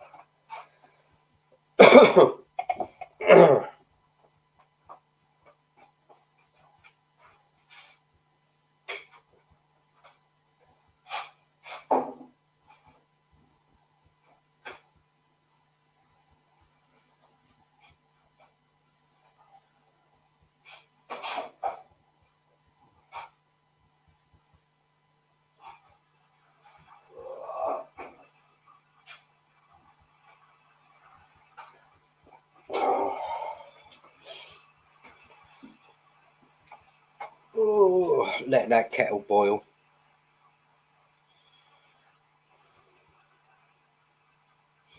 When you put it like that, we're very lucky.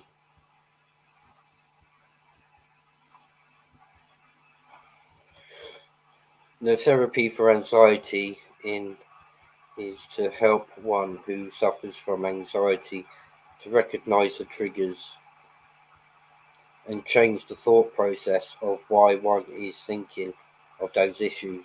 It's very easy to help. Probably looking from an outsider, I mean, I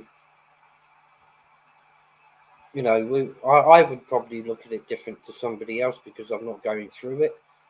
But to realise what the triggers are, like you say, Brian, PC.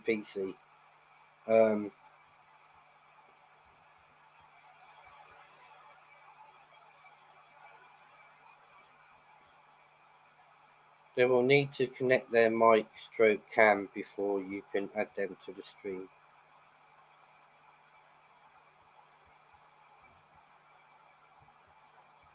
Device not connected. Rob,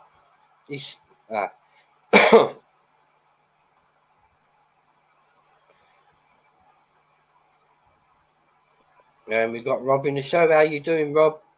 I'm okay. Can you hear me all right? Yeah, I can hear you fine. Good. So how have you been doing? Today has been absolutely unbelievable. I don't know if you want to ask me anything first, and then I'll come to my the climax of the day. But I've got complex post-traumatic stress disorder. Right. Firstly, that's only been noted as a condition since 1992. So, a second, turn the telly off. I'm just going to put some hot water in my coffee. I'll be 2 ticks, Robin. What I'll do, I'll give you the floor, and you can speak about anything as you want to down the line, as opposed to me keep butting in. It'd be easier if I just let you speak, I think. And I bet he's away just to make himself a coffee. None of us, none of the guests. I was saying it's 1992 that it's been a recognised condition. Complex post-traumatic stress disorder is a series of trauma. Normally, post-traumatic stress disorder is usually one thing. It's noticed more like the war, the army, sort of flashbacks, shell shock, that sort of thing that I've heard about. I've had lots of issues since 1978. It's still ongoing. Sometimes I'll talk really fast, but I don't mean to. It's because there's that much in my mind, and I feel like nobody listens. So I've got to try and. There he is with his coffee. I was just saying that the difference with PTSD and CPTSD is complex is a series of trauma. It's a lot of things. It's not one thing. Like I say, I mean, I can pinpoint everything. It's from 1978. I first started having issues, and it's still ongoing. There's a lot of things that's still ongoing. I mean, just now I'm very surprised. I mean, I'll stutter a wee bit sometimes, and I'm trying to talk slower because in my mind it's like there's that much, and I feel that all my life nobody's ever listened to me. So I feel I've got to blurt everything out as fast as I can. So, you know, I mean, I'm registered disabled because of it. My wife is my carer. I've been told it's too dangerous for me to work. There's times when at my last job, I'd work 15 hours a day, not have a break. I don't know, it was like a punishment as well. It's like, that's all, I don't deserve happiness. I've just got to work and make everybody happy. And I didn't think about myself at all. You know, it was like psychologists and I were saying, CPN, so what about Rob? What are you doing for you? And I went, well, I do housework all the time. That's all I do, housework. Because if I do something productive and I see, like, my wife will say, oh, it's brilliant now, so I've done good, haven't I? So I'm looking for praise all the time in a way. And if I get praise and I see other people happy, it makes me happy. But in a way, that's put down as self-harming. Did you know that? There you go. Bloody hell. Yeah, that's put down as self-harming because it's like a punishment. It's like, all I'm good for is, and people say, oh, it's OCD. It's not OCD. It's just keeping my mind busy. It's a coping mechanism. So I never knew my dad at all. I never seen my dad, picture of my dad when I was growing up. I asked my mum, about him and stuff like that. She couldn't remember anything. She told me she never married to him. So I was born in Gateshead, and then got a different dad to my brother and sister. Them and my mum, they're still alive. They have nothing to do with me. This 5 years now, this Christmas. They all live down there together where they live, in Scotland still. Because I raised issues that were known at the time, things that happened by my half-brother and my stepdad. You know what I'm talking about. You know, that's why I'm interested in watching these Sting programs, and I watch what you do, because to me, I get a sense of satisfaction out of it, because he didn't have a voice in the 70s, shall we say. It's like, if you're a teacher or whatever, it's like, I'm important, you're not. Shut up, you know. Things like getting your hands tied behind your back, your mouth taped up, putting coal cellars, shit kicked out of you before you go to your bed, called a bastard, illegitimate, you know, my real brother. And then, like, your parents say, off they're on the plane. You know, that's just one little thing. And then, you know, there's a lot of other things that's happened to me over my life. So obviously I've never seen my dad, never seen a picture of my dad and all the rest of it. I applied for a job. So that annoyed me. So I was 11, 12 when my mum told me I had a different dad and stuff, and I just to forget about it. So I used to lie in my bed every single night, honestly, every night, planning what he looked like and, you know, fantasizing things about him. And all I ever heard was, I've got a half-brother called Sean, okay? So that's all I've known, nothing else. Nobody told me a thing about it. But today, my wife gave me an email. She'd paid an investigator for the last 6 months. So today, I'm looking at this now. I've not been through it. 150 pages of my family history. I never knew existed. I was told I've got a sister. She's 60 years old. Never knew I existed. Never knew she existed. My brother Sean stays in America. I've seen a picture of my dad today for the first time in my entire life. He died in 2000 in Holland. I was told he was in the Merchant Navy. He wasn't. He was a tug master. So I'd spent all this time going to, like, places, and surely there's going to be a file of him. He was in the Merchant Navy, but he was a tug master. He had a good job. So today, this investigator is given numbers to sister who stays in Cumbria. You couldn't script this. I stay in Montrose. She stays in Carlisle now. Can't script that, Yeah. I couldn't believe that. So my wife has emailed her today. She's been in touch with the investigator, and they've all been talking about me. And all through this half a year, they've been all the family, my my dad's side have been sending messages, pictures, and my granddad that I've got just now, looking at just now, an absolute pile of stuff my wife's downloaded. My mum did marry my dad. My name isn't Henderson, it's Mitchell. It's so much stuff. It's like I now feel, because a part of trauma is abandonment. So I've not had any contact with any family in 5 years. I mean, this is just one thing in my condition, but I'm just really tired just now. That's why I'm talking slow, because I don't know how to take it in. You know, it's a shock. I mean, it's like somebody, well, to see you lose somebody, you know, and I know it's a sensitive subject, but if that person walked through the door just now, it'd be that feeling. It's like, I don't believe this. It's surreal. It's like a bubble. My face is numb. I've not cried since I was about 11 or 12. I don't know how to. I only cry in my sleep. I wake up, my pillow's soaking. I don't know how to cry when I'm awake. Medication I was on. I spoke to Alec Kearney. It was a great help. I do mean that sincerely. My granddad, he was in the Royal Marines as well. And I think it's the way you approach other people, like you're saying about having people together that understand, that get it. And it's right. It's definitely for me about having people around you at the right time, the right people at the right time, which I've got now for the first time in my life. And that's massively thanks to YouTube, like yourself. And I never thought I'd have confidence to come on and speak on this. And I've been through similar with YouTube incidents that you have. It was a year out of my life. You know, I've got to live with that as well. I've watched you when you left and you came back. You know, I got it. I understood. I could see it in your face. I'm still going through them. Put my wife in, you know, dangerous situations here. You know, and then it's like, what kind of man am I to do that? And I thought I was doing well.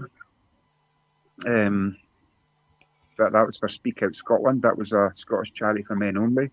So I contacted them and told them about the incident. You know, I can't hide from anything. But next year they're going to be doing pop-up offices, and they've asked if I'll work for them. So I said, I want to do something. I've got to give something back. It's massively important to me. You know, about doing the right thing by others. And so that's happening next year. So I'm brilliant with that. My medication, now you've got to remember, I've had this, and it's only today I've been downloaded all my family's history, my dad. And it's like, I see just now, Steve, it's like I'm not a part of this world. I can't explain it. It's like numb. Like numb. It's like, there's your family. But I've got a sister, a brother, granddad. My dad died in 2000. And he's got a brother, and it's like, God, you know. So it's just, I can't explain it. You know, I'm 52 years old, and it's like, you're hearing this for the first time. You're half your life that you were told to stay away from. What happened was, I applied when the first year of COVID happened, if you believe in that. Was applied for a job at American Airlines customer service at Edinburgh plane station. Now, I call it a plane station. It's not an airport. You get train stations and bus stations, so it's a plane station in my eyes. And we had to speak. We needed to know a bit of my background. And my wife had worked at the plane station for 18 years. So she started asking my mum stuff. She said, look, they need to know about your background. They need your birth certificate. My mum said, I don't have a birth certificate. You believe your mum, don't you? You're grown up and you've never had a dad. You believe your mum. You believe the constant in your life. You don't doubt it. And my wife said, oh, he does. And she, he's got an adoption certificate from 1978. And says, no, you've still got a birth certificate. So that sort of ruffled a few feathers. So then I think my wife got on the case with it. Never ever seen it before in my life. So went down to Gateshead, my 50th 2 years ago, went to registrars. She handed me this brown envelope, Mr. Mitchell. I says, who's that? She went, that's you. I went, that's not me. That's not my name. So it was like, Jesus. So that was a shock. But it's just surreal. But my tablet, see, this is what happens. See, in my mind, it'll just go, and then I'll forget, I'll start stuttering because it's, You know, and see, just now I'm wondering if everyone's bored and they're saying, "What's he rabbiting on about?" So it's like it's acknowledgement.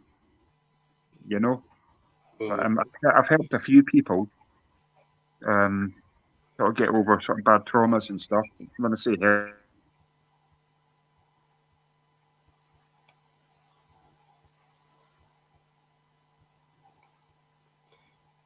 You still there, Rob? I think Rob's signal might be playing up, guys. you still there? Yeah, you've finished. Yeah, still in. Yeah, so I was on 300 ml quetiapine. Right, now the doctor said to me, if you was on 50 ml of that, it would you sleep all day. So I was on 300 of that, 150 in the morning, 150 at night, and I thought, that's good, I'll get to sleep tonight, get away from my horrific dreams, like play them in my head, like it's like I can smell things, see things, like just like it's happened, but it was like 1978, and you know, I was 11 in 1981. So 11 and 13 seem to be a magic number for some people. Certainly not for me. Yeah, what was I saying? Yeah, so the tablets, but they said, but you're not sleeping, you're sedating yourself. And I never thought of it like that. And I said, that's true. I am just sedating myself. And then I was on fluoxetine, 60 ml. That's the highest dosage you can get from that. Then they put me on diazepam, which I didn't want. But it was, somebody mentioned to me that was the answer, you know, somebody within a year ago. So silly me, tried it, didn't do anything for me, didn't work, and I said, I don't want this. And they say you're normally only given it for 12 weeks. That's what the doctor told me anyway.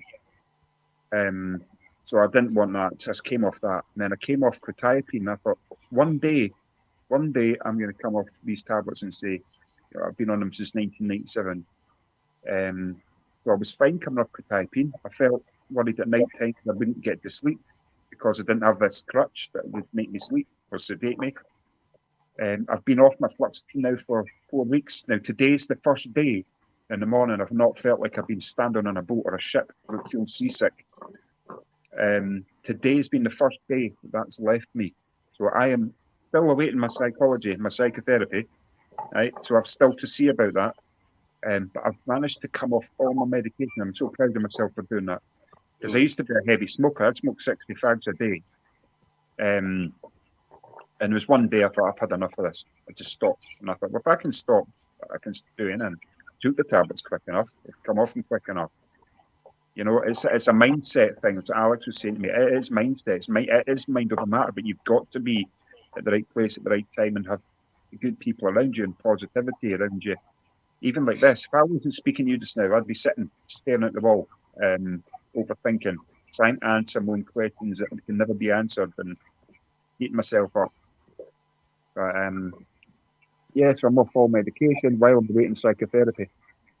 I mean, even through the 90s, I would, we had broadband, was in 1992 in the UK, so it was just after that, I would go into Edinburgh, sit in somebody's house for 45 minutes, pay them 60 quid, my counselling, private counselling, and I thought, well, that was it. I maybe feel better now, because you never had YouTube. You never had guys like yourself with experience and, you know, that you can share it with. You didn't, it was taboo, and you were a guy. Oh, you didn't speak about it. I mean, I've still got my best pal since 1986. Nothing's ever happened to them like this. You know, they've lost family members, loved ones, that sort of thing, but no trauma. So they don't understand it. But in my mind, it was just always like enclosed in myself, wondering, why can't I be normal? You know, the word normal is, why can't I just go to work, come home and just enjoy life and, yeah, be tired and moan like the rest of us? But it's just draining. It's draining. But today's been unbelievable. So I'm actually waiting for my sister to email my wife back and then make a phone call. But I didn't know she existed and she didn't know I existed because of the name change. How does that make you feel that you're getting in contact with, family members that you didn't even know about, considering, you know, with the mental health that you're going through at the same time. I mean, it must be daunting, really. But can you look at it as from a brighter side of life to think, oh, you know, after so long, you know, I've actually got a family member I've never known about. I mean, I think on one hand I'd be like over the moon, you know, but then on the other side it might be a bit daunting, you know, to No. yourself. But anyway, congratulations for, you know, coming off some of that medication. And And it's that thing, Steve. If I can do it, anyone can do it. It is that thing. You've been a help because I know you're there. I know that I could just jump on, or you know. And if I didn't feel confident enough, I say, not tonight, Steve. I don't feel confident enough. And there's no pressure. There's no like, oh, come on, you know, years ago it would have been, oh, come on, you'll be all right when you're on, and let's sort of, you know, talk about it. But it's, you do things at your own pace. yeah, that's the main thing. You can't push somebody, No. you know, to want to talk about something. They have to want to do it, you know, off their own back. And you know, I've said to a few guests I've tried to get on, I said, look, give it a bit of time, think it over. You know, and like Alex Kearney, I mean, he had a long, good, hard think about coming on to do a live with me because he weren't sure the direction my channel was going, or, you know, Yeah. but once he realised, you know, I am a genuine person, and, you know, I do want to hear about these subjects because I've never took the time, you know, to find out how people feel with mental health problems or addiction.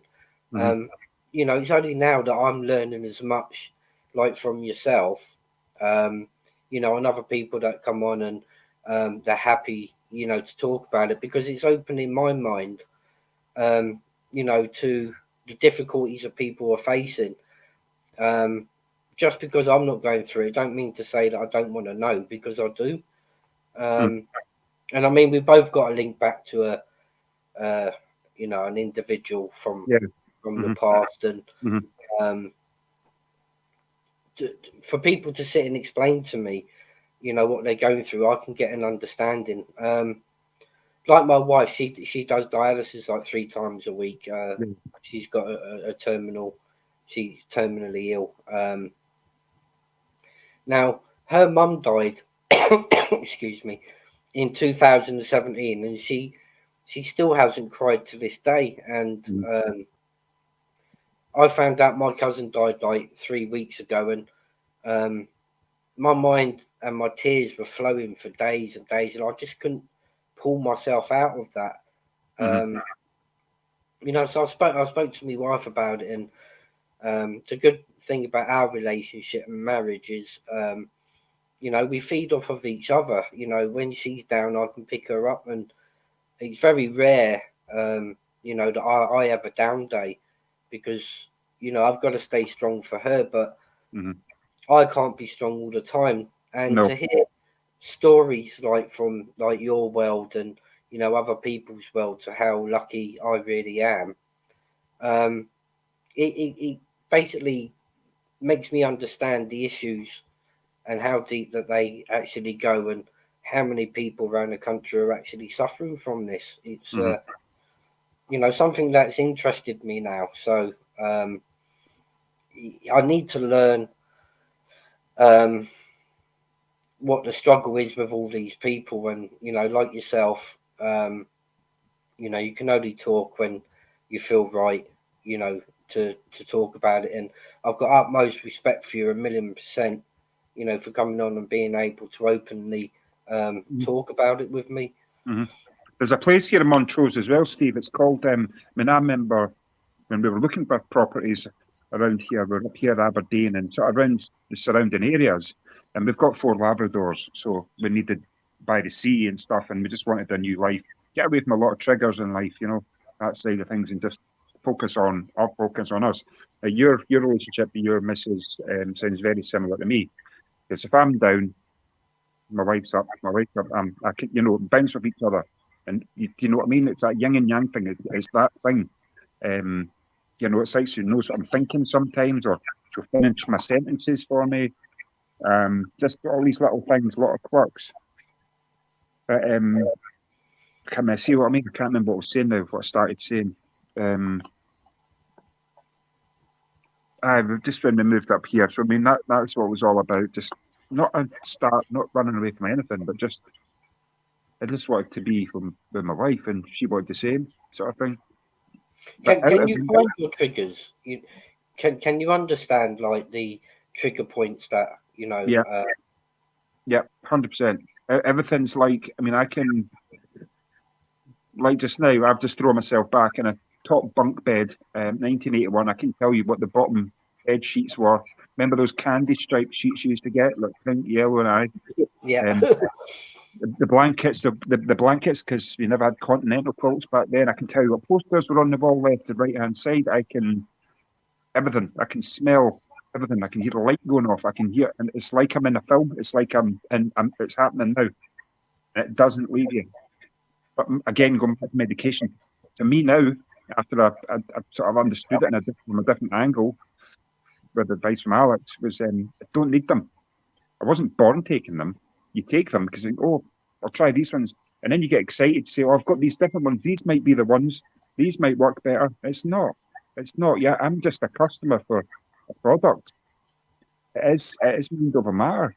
It is 100% out. 100% out. I mean, look what I'm doing now. While waiting psychology, I've come off all my medication. I was putting on a lot of weight with quetiapine. I lost 1.5 stone within 2 weeks, seriously. But I usually lose a lot of weight by anxiety and worry and sort of stress. But what's annoys? Yeah, that's what I was saying. So when they're looking about, you see what I mean? When we're looking about the houses, there's a place called Man Down in Montrose, and it's for people who are. I hate the word victim. I hate the word sufferers. I'm just somebody that things happen to, and I was exposed to things that I shouldn't have been as a child. And when you're older, you start thinking as an adult. When you're younger, you didn't know what's going on. You were introduced to things that were now called affection and love. You're introduced to them in a violent way by people that are supposed to be close to you and look after you and protect you.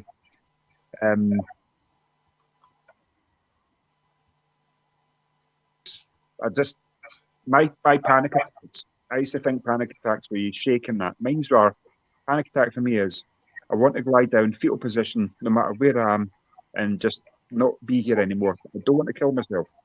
I don't want to harm myself. I just don't want to be here anymore. I want to be invisible, and but people can see and hear people. And if I lay down on the road and a lorry went over me, I wouldn't feel it.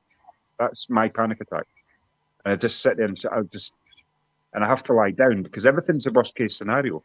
If I'm standing up and have a panic attack, I'll think I'm going to fall, split my head open on a sink, blood everywhere, and I'll die in a coma.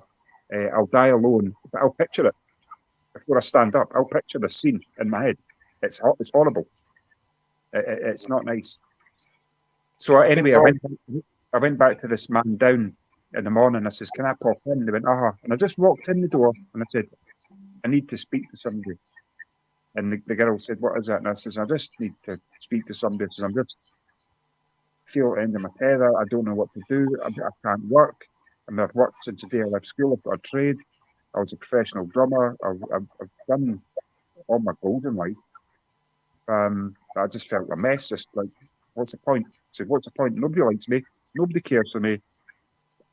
Is it self-pity? Absolutely not. 100% it's not. Because when your family and half brother and sister turn their back on you, you raise things, situations that happened, right? Now, what would you do if these things happened to you? You told your mother about them. And her answer was, "Yeah, I spoke to him about that. Told him not to do it anymore. Same with your stepdad. Told him not to do it anymore." And then I started going on again about it. A reply was, "What am I going to do now? I was supposed to meet him tomorrow at Dobie's for my lunch. I don't know what to do now." Well, what would you do? It's like, wait a minute, my life's been fucked up. And I wondered, there was times if I was gay, I thought, of course it's going to muck your head up, things like that. Of course it is. I didn't think I was gay, but I was like, what do you do if you know if you're straight or not? And everything's a question. And then you think, it's horrific. It's horrific. Then you feel guilty, you feel dirty, and then you get older, you want to deal with it, but you can't. Because nobody believes you, nobody did believe you. And then you're opening another can of worms. But it's like, I've got to move on now. And so today is, I've seen a picture of my dad for the first time in my life. You know, it's like I'm wanted now. And they've been saying somebody from the family had been trying to look for me for years.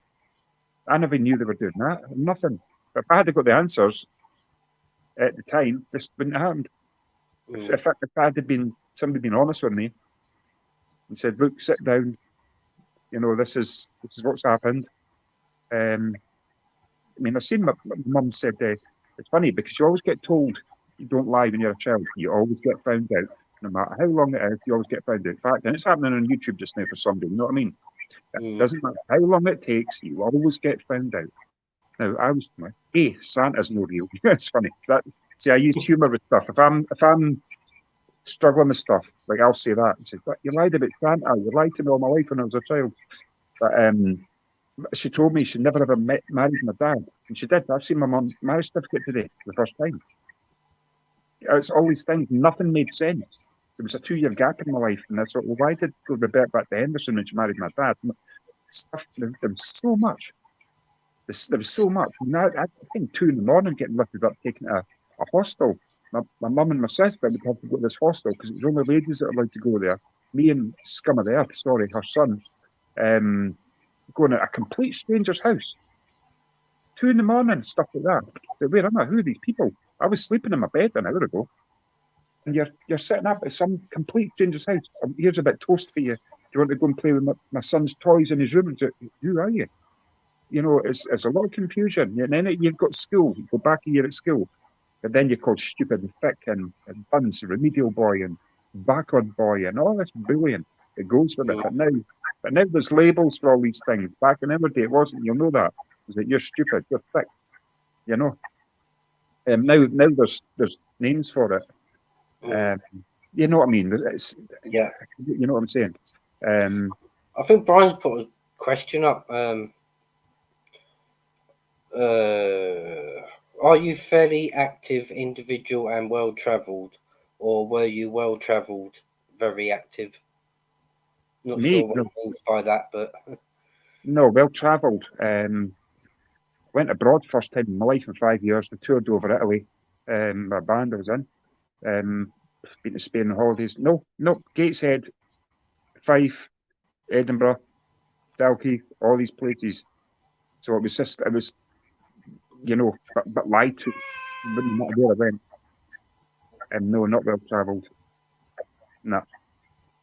I mean, there was. I mean, here's another thing. There was this. Here's 2 things actually to tell you. One was, I remember saying to my mum, I said, Mum, did we ever live in a house that had net curtains in the living room and there was a bed behind it? And I remember playing a Pink Panther car. You pulled this car back and let it go behind the settee, you know, and then, you know what I mean, you go and get it, make annuals, make it do jumps. And I said, I remember a man throwing Wellington boots at you. And that sounds bizarre. My mum said, do you remember that? I went, aye. So you're about 4.5 years old, and that was in Sunderland. I went, right, okay. My other one was, this is crazy, this one. I said, Mum, did I ever fall underneath a train? I mean, this sounds surreal, but this is true. This is what happened. This is what was said. She goes, what do you mean? I said, did I fall underneath a train? She goes, what do you mean? I said, well, she said, what do you remember? I went, I don't remember much. I said, I just remember like looking down at stones. You'd hear a whistle blowing, and like you just hear like chaos, and my head was really, really sore, and somebody's pulling hair. She goes, well, I'll tell you what happened. I went, what is it? She said, you were a baby in my arms. We got off the train at Newcastle. Somebody barged past my mum, knocked me out my mum's arms. I fell down the side of the train. My mum started screaming. The guard ran along blowing his whistle, and the guard leaned down, pulled me up the side by my hair. I was 1.5. I told my mum about that before she told me. True story. Wow. So when I'm talking about things with trauma, it's like it happened 2 days ago. It's like yesterday. Like, because now I can smell Newcastle. I go on a train now, I've got a big step, and I'm 6'4". I'll take a big step going on a train, and I never forget things. Never forget things. You know, it's that thing again, that you always get found out. I mean, my mum told me when I was born, she said my dad put his hands in his pockets and went to the pub. Yeah, she couldn't remember where we lived. So I found it. 2 years ago. I went to the front door and I said, God, I used to live here. It's just crazy. And there was so much stuff. When we moved up to Fife, because my granddad was a minister up over in Fife, near in Kinghorn, near Kirkcaldy. I don't know if you know Fife. And there was a time as well, my mum said she used to stand there and wait on my dad coming to see me. And if he was coming, my granddad would have told him to sling his hook, sort of thing. And then a few years later, Mum, did my dad ever come here? No, your dad's never ever been to Scotland. I said, well, this was in Fife. You told me that, so, you know what I mean? Then you just get told to forget it, and which I do. It's called pleasing. You don't want to offend people. That's another thing. It's called pleasing. It's just, so I've got to just try and work on me a bit more. You know what I mean? And by the sounds of it, you're the same. But what I hear from you're saying that you've got to be strong all the time. But Steve's got to think about Steve sometimes as well, but not in a selfish way. I mean, my wife's a really, really strong lady. I mean, I couldn't possibly go through what she's going through. I mean, I would have done something to, put myself out of that pain, So, she's a really strong lady, but even at times I've tried to say to her that I know to a group where there's other people going through exactly the same as yourself, health-wise, the dialysis and stuff. And I was saying to her, I think last week, that, it might be good if she goes along once a week to be around the people, that are going through exactly, what she's going through at the moment. Because they can kind of feed off each other. I mean, I've only learned and understood to a certain extent, to her health issues. But unless I'm actually going through it myself, it'd be hard for me to sit there and say, oh, I know exactly what you're going through, because unless I'm going through it, it'd be hard for me to make a statement. But like the instances is what you've explained there, like the not being able to cry and stuff like that, I can relate that to my wife, where, she still hasn't grieved for her mum. And I'm wondering if that's a form of stress or a mental health condition to go with, her being terminally ill, doing dialysis and stuff. That's something maybe I can look at and, to see if there is a bit of help out there, even though some people might say they're not going through it. They could well be going through that, but not actually realise it. But in your case, I think it sounds a bit like, how did you train yourself to work out what was the triggering points? That I think that was a good question to ask you. How does one in your position, work out what the trigger points are? It takes years and years and years. It's things that happened when a child, and when they happen as an adult, you now feel that you can deal with them as an adult. But it's difficult because, like I say, I don't never want to offend people. But when there's certain people that I can't be around now at all, it's not YouTube based. It's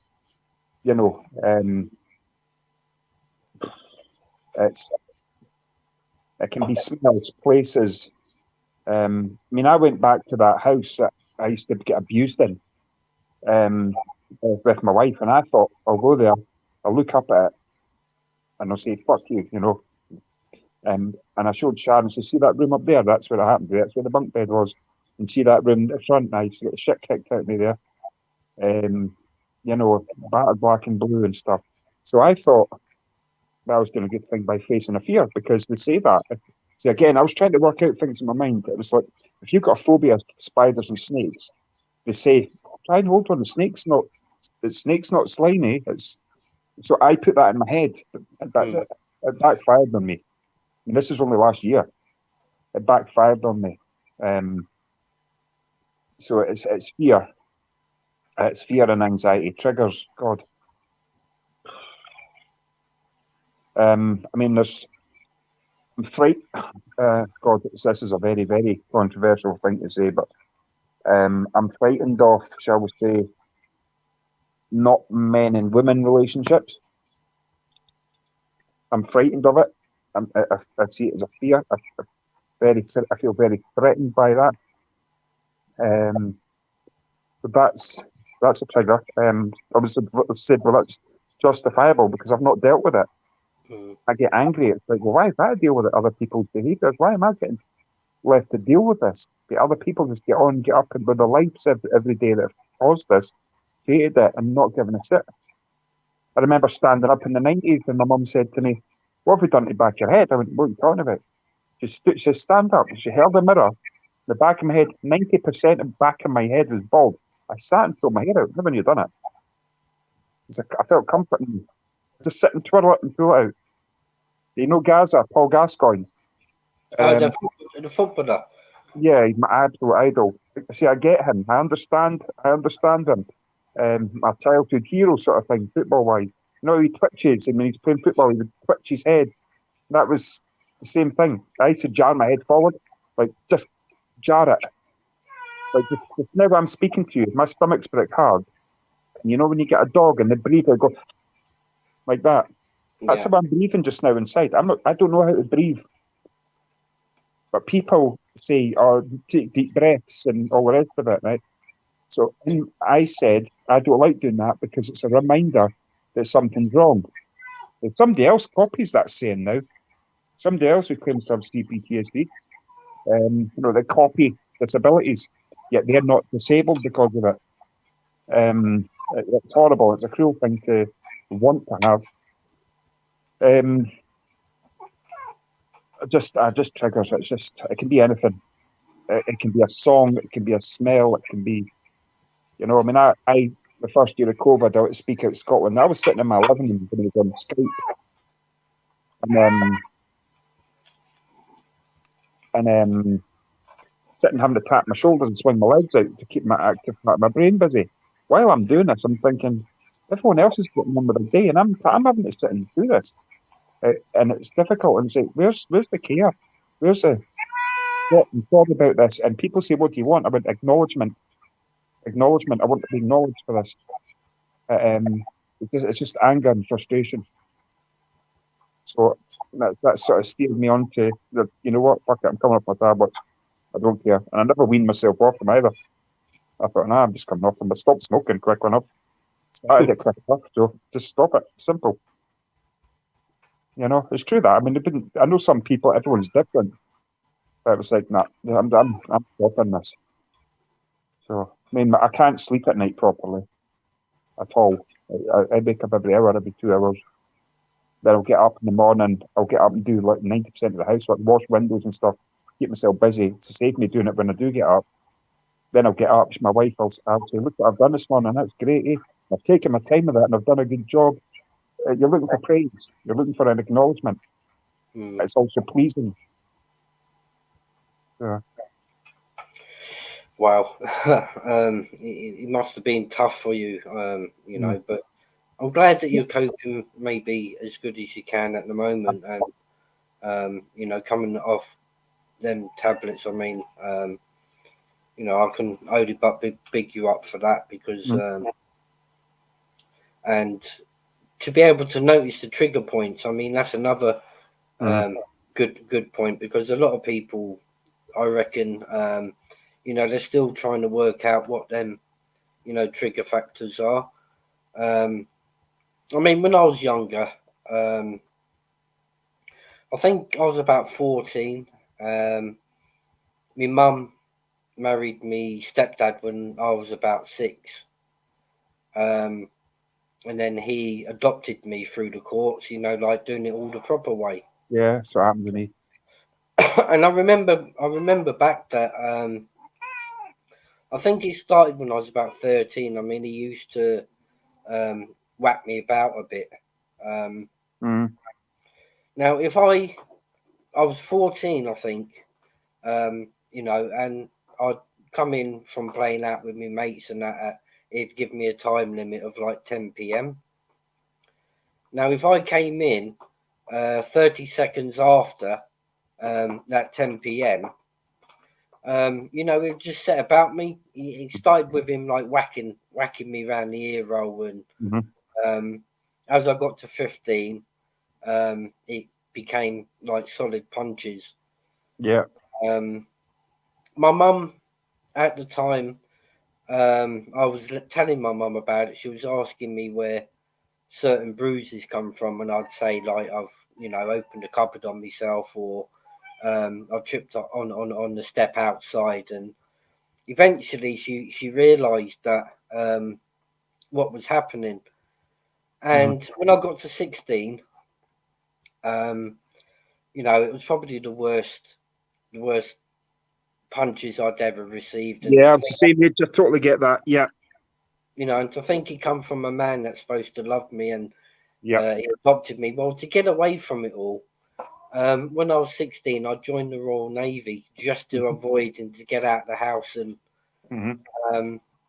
I came out when I was 19, and the first place was I went obviously straight back home, and he raised his hand. And to be honest, that was the worst mistake he made, because I actually hit him back. I don't think I hurt him, but it was more of the shock that I hit back. And ever since that day till this day, I grew up in my mind that I hate him. And my mind hasn't changed from that. And I haven't spoke to my mum or my stepdad in 12 years now. I said a lot of things to my mum, but the ironic side is I've got to go to a funeral over the next week back home in London, and my cousin said my mum and dad are going to be there, and I haven't spoken to them in 13 years, so I'm going to take the opportunity, to apologise. You are. Because I said a lot of horrible things, and now that I'm that bit older and that bit wiser, I'm going to actually apologise to my mum for the bad things that I said, and I hope to rekindle the relationship again with my mum, even though I'm 40. I'm 50 now. I'm going to say, I looking good. I mean, if she accepts it, it's great. I mean, as for him, I don't care whether he accepts it or not. It's never going to be how it should be, as father like son. Even though he was married to my mum, he adopted me. He should never have done the things that he done. No.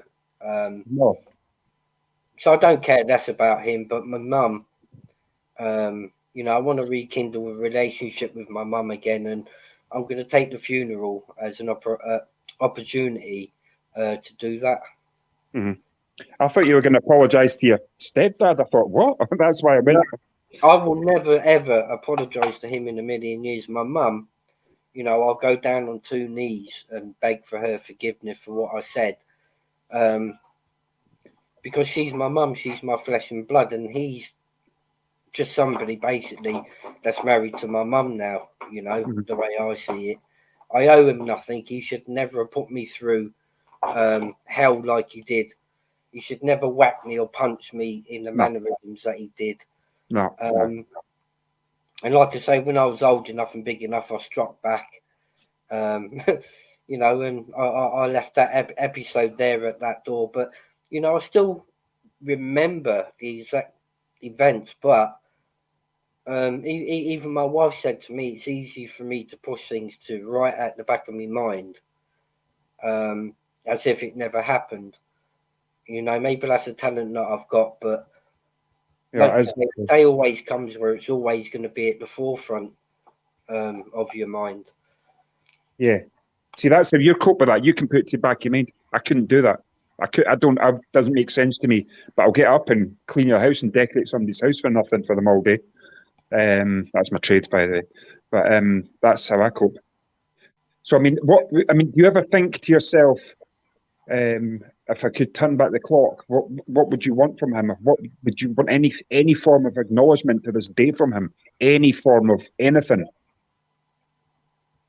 I mean, I'm a strong believer everything happens for a reason. And, you know, if I could turn back the clock, I don't think there's anything I could change for that situation not to happen. You know, it was simply me coming in 1 or 2 minutes late past the time of 10 p.m., what he set. To me, back then, it was about control, I think, is Yeah, how I 100 recognise it now. bully. Like there was even times where it would make me sit in my room and learn my times tables. And he would come in, like if I wanted to go out at 8 o'clock with me mates, he'd come in at 7 o'clock into my room. And he'd say, right, read me your 4 times tables. So I'll be reading down 1 4 is 4, 2 4s are 8, 3 4s are 12. And then he'd pick, like say, read me your 7 times tables, which he knew I had a bit of difficulty back then. And I'd get mistakes. Yeah. And because I got mistakes, he'd say, right, that's it, you're not going out. Yeah, Now, yeah. He'd done that in front of one of my mates, Darren Poppy, his name was. And, you know, I felt so small for him to do that in front of one of my friends, but he was kind of having an enjoyment out of doing that. And that's how it was for like the next 6 months. If I didn't get the answers correct, it basically stopped me from being able to go out and, you know, do the things I do with me pals and me mates. And, you know, that's brought to the forefront now because we're with what you're saying about like how your life has been. So I'm remembering now the points of when I was, you know, a lot younger. And looking back on it now, the only thing was I could put is it was control. Control and bullying. Yeah, absolutely. I would when growing up, I had a good sort of from 1978. I think that things were fine. And then this guy, horrible. And he had 3 kids as well. So there was like 6 kids, and mum and him. But there was sometimes I would be frightened at night, and I'd stand. I think most guys have done this. You'd stand at the bottom of the bed, make a noise, and hope your mum woke up and say, "Mum, can I come in beside you and have a cuddle?" And that would happen. But you look very soon. You were a child. He would get out, turn round like that, punch me in the face. I was 8, and say, "Get to your fucking bed now, bed," like that. And I can see this now. I can tell you what the bed sheets were. I can tell you what was under the divan. I can tell you what door was open, the cupboards just now. That's what I mean. Things like that were happening. So it was when I was brought up before that. My grandma used to say, "What did you do when you were younger?" And she used to like run a house. We used to be a housemaid. And my granddad, well, he was in the Royal Marines, and then he was a carpenter, and then he was a minister. So they were always busy and stuff. And they were like my role models was my granddad, which is brilliant. We lost them about 5 years ago. I had Alzheimer's for 7 years. It's horrible. But I'd get up in the morning anyway, and I would, what can I do to keep myself busy? And I would get the old coal fire and brush it all out, put the sticks there, tie knots in the paper and stuff. I'd do everything, but not light the fire. So I'd get up, and I'm still like this now, as you probably pick up, and I'll say, look what I've done. I've done it properly this time. I've taken my time. But I get punched in the face for it by Alan. Thankfully, he's dead now. But stuff like that, it was just, like you say, and you don't forget it. It's just fucking brutal. And I mean, it's even worse when, you come from that sort of background. And to me, it made me a bit vulnerable. But luckily for me, I had good mates and that behind me, because there's a lot of people out there that will use that vulnerability to, kind of bring you on board. Which luckily I've always had good people in support of me. I mean, but the best thing I ever done was to go into the Royal Navy. I was lucky to be accepted in when I was 16. I've done my basic training at HMS Raleigh, and then I've done my specialisation training at HMS Mercury to become a radio operator. So that was kind of my escape, to get me away from that problem with my parents. But it's always at the back of your mind, and for me to go to this funeral and to look at him, I couldn't go.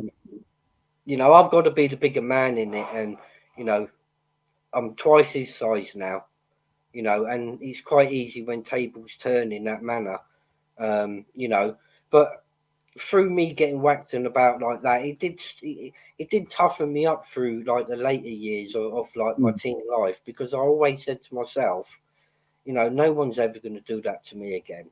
To put me through that kind of abuse of being whacked about and hit, because it made me stronger in myself as a human, but not to the extent that I would bully anybody else because of what I went through, if you know what I mean. I mean, it's sort of, you were forced into that, though, in a way. I mean, the difference, like with me, is if that was me, I wouldn't go to the funeral. I couldn't go to the funeral. Now, I've had a discussion last week on my best pal, and I was, like I say, I planned the worst case scenarios, right? I know there's a funeral that I'm not going to go to. I've made the decision on that one. I can't say it, but I can't. Like, I just can't. I've got to look after myself. I've got to protect myself. Some people say that's sick, but it's that fact. Everybody deals with things differently.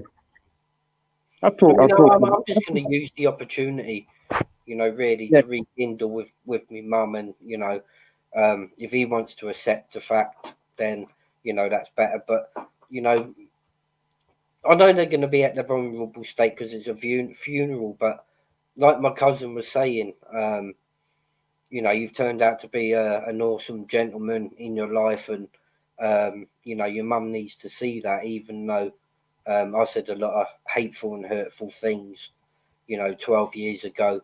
So if I can get it at the right time, and wander over and explain to me mum how sorry I am, for the things that I'd said. Now I've already prepared myself, for me mum to turn around and say, not a chance. Yeah. Because rejection was a major thing in my world. I couldn't accept a rejection, 10, 15 years ago, as opposed to now. I'm a lot older, a bit wiser. If my mum simply says it's too late, then, I'm ready to deal and handle that already.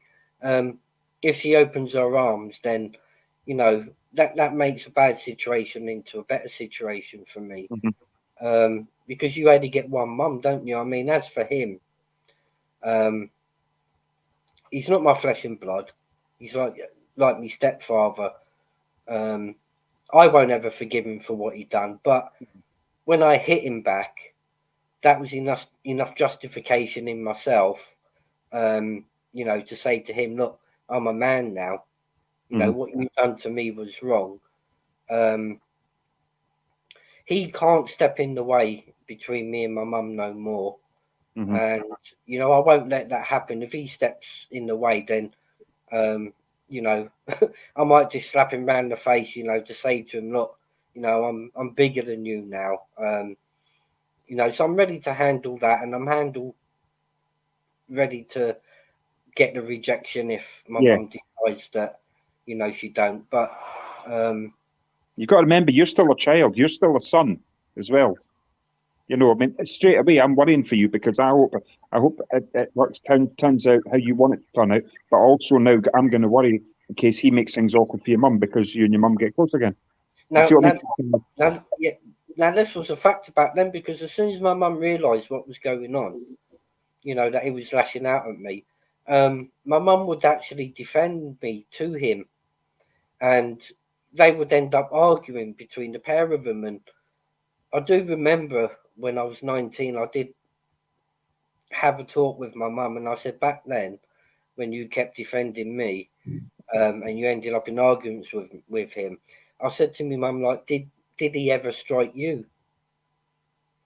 You know, and luckily for me, my mum had said no, and you know, my mum would have said something if he had like struck her, but I'd never seen it. But I'd always see him arguing after, because there was one occasion where my mum actually seen it with her own eyes, and you know, she argued that night for a couple of hours, and I mean, from my memory, it really was, you know, a full blown argument. You know, but my mum's always said to me that he's never raised his hand to her, and you know, I've got to be respectful to believe that, you know, that never took place. But you know, to think in that respect, my mum would stick up for me back then, and it will turn into an argument for her. I did feel, you know, terrible about that, but you know, being a child, I didn't really understand it much, but now being an adult, you know, I understand it clearly. Yeah, you see what you're saying about you hit him back and stuff like that, and see things like that frighten me because, an example, first year of COVID, we're in our old house, and my wife shouted me down, and she went, "Come downstairs now," and there was a guy standing in my living room, a complete stranger, wasted on drugs, pissed himself. My daughter's in the living room, my wife's in the living room, and he's rocking back and forward against my 500-litre fish tank.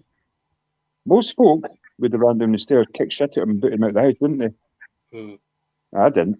I was too scared to. So this is where my disability gets me out of bother. Because I says, "You okay? What's it you're looking for?" I says, "You're in the wrong house, mate." So I put my arm around his arm. First year of COVID as well. He was saturated in piss and sweat. And I says, "Who's it you're looking for?" And I spoke him. While I was walking him down the stairs, I was picturing hitting him. But in my head, I goes, "I'm going to hit him. He's going to fall. Crack his head open. He's going to go into a coma. I'm going to get done for attempted murder." Do you see what I mean? So it gets me out of bother. It does. It's like, if I knew if I'd hit him, I've got that much anger in me that it wouldn't just be a couple of hits. I'm telling you right now, it wouldn't have been. He would have been dead. If I'd started, if I'd done it once, I just would have seen the red mist, numb, and I wouldn't have known what I was doing. But then again, after that, it's like, what sort of man am I?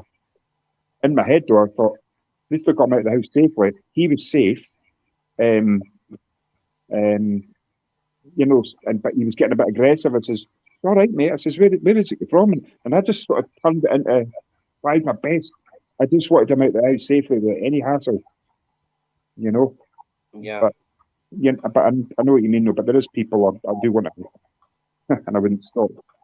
So that's probably where I rely on my wife and my cousin to, you know, not let me get stressed to the point that, yeah, if I look at him, I'll be angry, because I can honestly say, you know, if I was to look at him, you know, I'd probably be as calm as what I am now, to be fair with you, because I'm an adult. I know how to, you know, deal with my emotions better. see, I don't.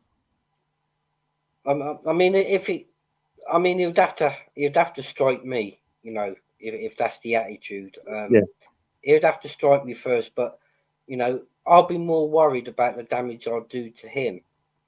Exactly. So, you know, my emotions will be kept in check, and I expect him, you know, to do exactly the same. If he can't, then, you know, he shouldn't be around me, because it is a funeral. We've all got to remember it's about my cousin Michael, you know, not nobody else. But my cousin just felt it'd be a good time, you know, for me to try and rekindle with my mum. And the thought of it at first, because the first question she said, at Michael's funeral, you know, your mum and dad are going to be there. That's the very first thing that she said. You know, and I said, you know, I don't mind. But hopefully they're saying that, I hope, you know, Steve's going to be there, because I always find things like this are always one-way direction. You know, it's like, well, are these other people being told that Steve's going to be there, you know? Not just, you know what I mean? You need But she hasn't told them that I'm going. right. You know, so I'm hoping I've got that element of like shock and awe, you could say, by me being there, that you know it's going to shock them enough, you Mhm. know, to realise. Some people say time's a healer, so you know, I'm kind of hoping by not mentioning I'm going and I just turn up there and they see me, that's enough for that time to have healed, and you know, for me to take the opportunity to, you know, approach my mum. So I've got it in the back of my mind that my mum's not going to change the situation. So I'm not going to lose anything. I'm not going to gain anything. But you know, if my mum does start talking to me again, then you know I've got everything to gain from that. Mhm. No, yeah. When is the funeral? Pardon? When is the funeral? I'm going down on the 19th, Right. and I'm coming back, I think, about the 21st. Mm-hmm. I mean, that's cost me an arm and a leg. I've had to get like an hotel for a couple of nights, and you know, the travel there, the travel back, and this close to Christmas, it's Mm-hmm. kind of skinted me out, sort of thing. But this was one of them expectations you don't think about, do you? So Mm-hmm. the spare bit of money I had put aside, um, you know, I'm going to use that to go down, because my cousin was like really ill. He's had like limbs taken off because of gangrene and stuff. He was diabetic, and he was doing dialysis, and so you know I look at that respect that he's in a better place now. He's out of pain, Mm-hmm. um, Yeah, definitely. which is good. But you know, having him around, and I'm glad like we got back in contact about 5 years ago. Mm-hmm. Um, you know, I wouldn't have lived with myself if my cousin just phoned me out of the blue, you know, and said he's gone, because you know, I'd feel so guilty about it. But it was probably 2 days before like he died that, you know, we was having a conversation. So, you know, I've got nothing to feel guilty about. Um, I know he's in a better place now. He's out of pain. Yeah. Um, you know, and it's just unfortunate, you know, that under the circumstances of the funeral, there's going to be people there that haven't got on. But you know, as far as I'm concerned, I'm just going to take the opportunity, and I'm hoping it goes my way. If it doesn't, Your you know, headset. I've got nothing to lose. I'm not going to be upset about it. But um, you know, tomorrow will just be another day. You know, after the funeral. Um, you know, so even I've been through some things, and you know, I don't openly really speak about it as such until we get an opportunity like this. But people have said to me, "How comes you don't suffer from mental health?" And you know, I'm just basically one of them lucky ones, to be fair with you. It's not lucky, but what I see in you is you calmly control your situations, and you think about things, and you think of the options before you go into something. That's what I see in you. Which that's a great skill to have.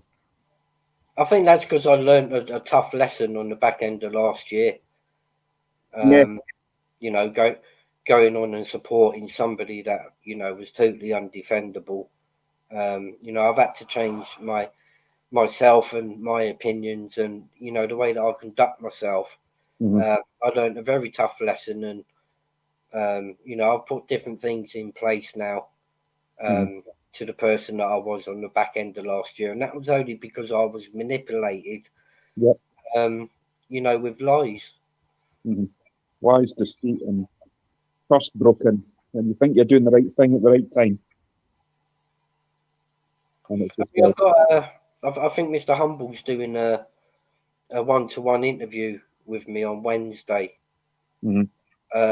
You know, where he's got questions for me, and you know, I've got stuff to tell the world, and I'll be honest with you know, all of my answers that he puts to me as regard to the Decker situation, and you know how I got involved, and you know, where I am today. So, I mean, that's going to be explosive, you know, because it'd be the first time that I've openly, even though I've done a few videos on my channel to my thoughts about that situation,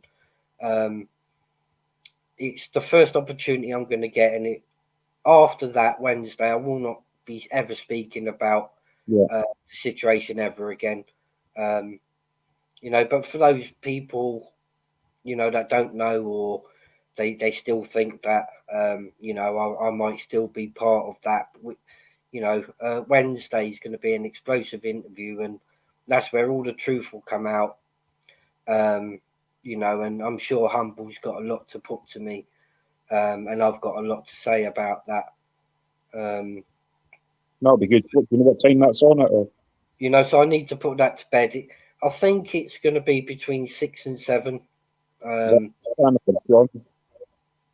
He's going to be explosive because, you know, from my side, I need to, you know, tell the world my experience from start to finish on that one.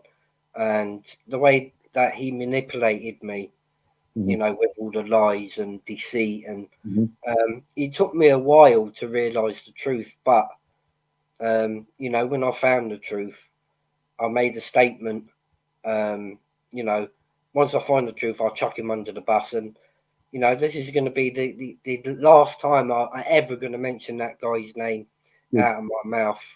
And to me, it needs to be said. It needs to be done, you know, for my behalf.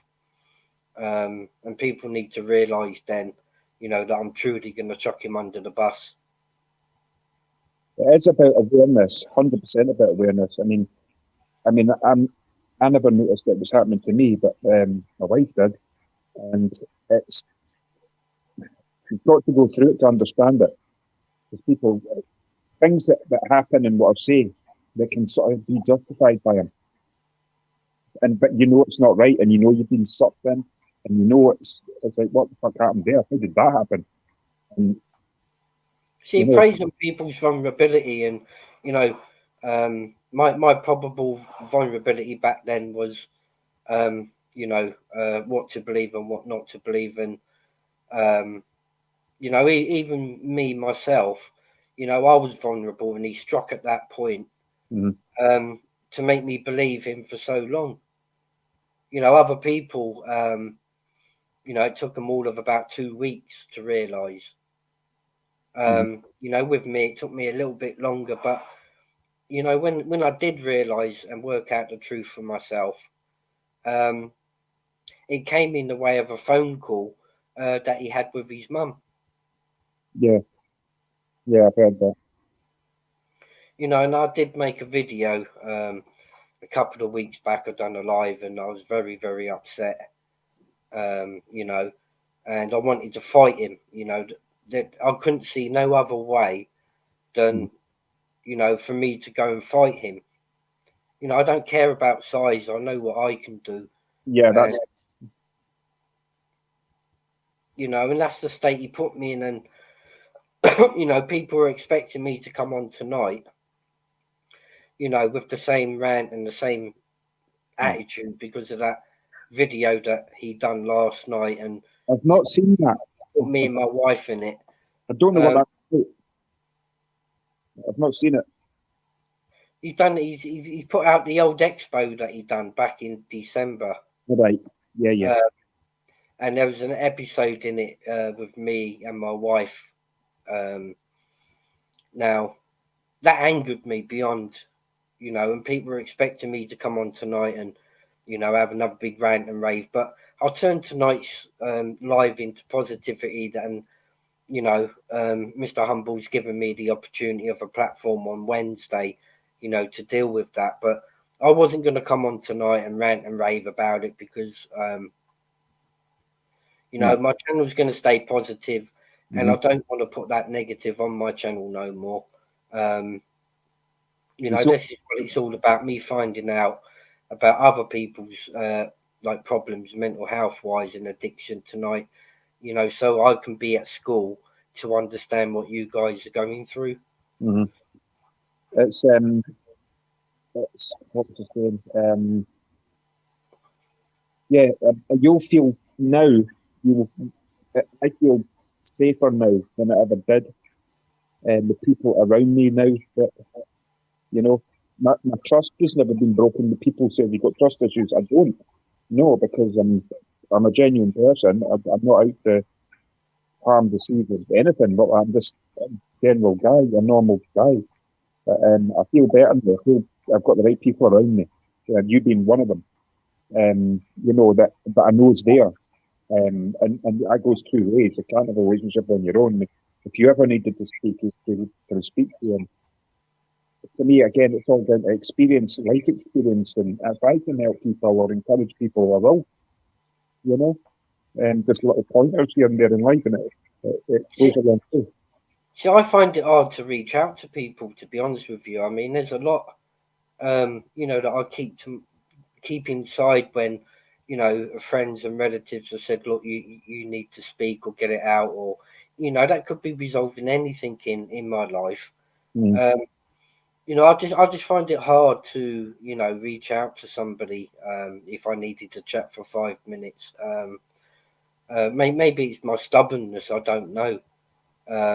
That's what I put it down to sometimes. But I've got to learn, that sometimes, if you need to speak, I need to reach out and, speak to someone as regards to that, as opposed to, just keeping it to myself. But I can improve only, but as I go along with my life in that respect.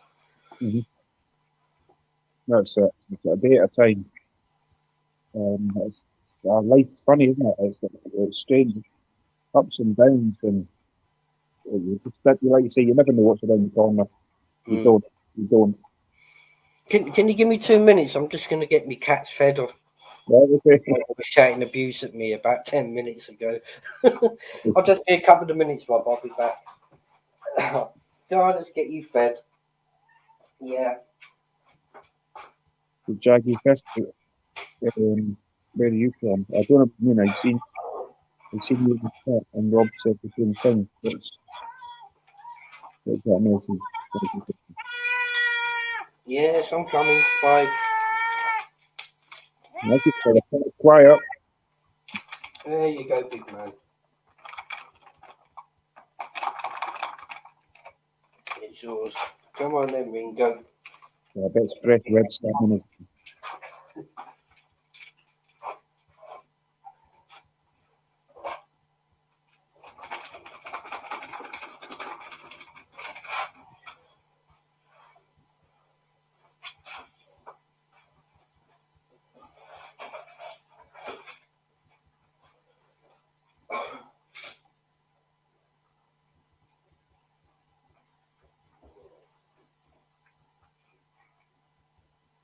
Looks like the mastermind chair.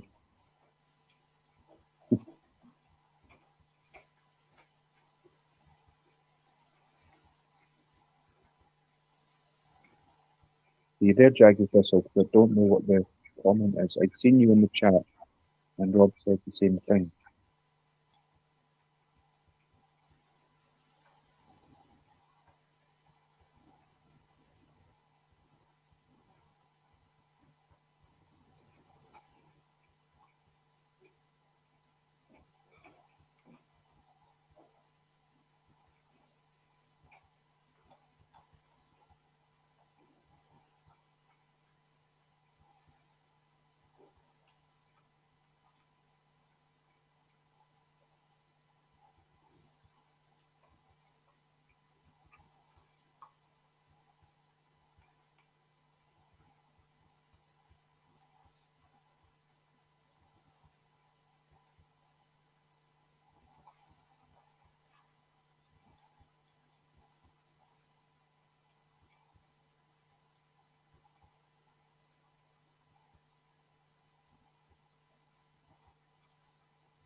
Many cats have you got?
And while Steve's been away, my sister has emailed my wife.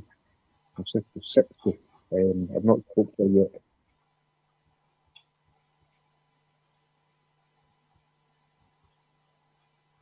It's quite exciting.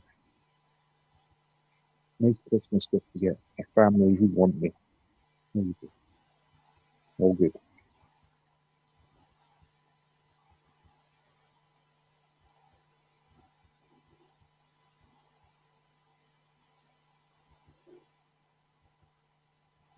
Stevie, feeding your cats a wild wildebeest.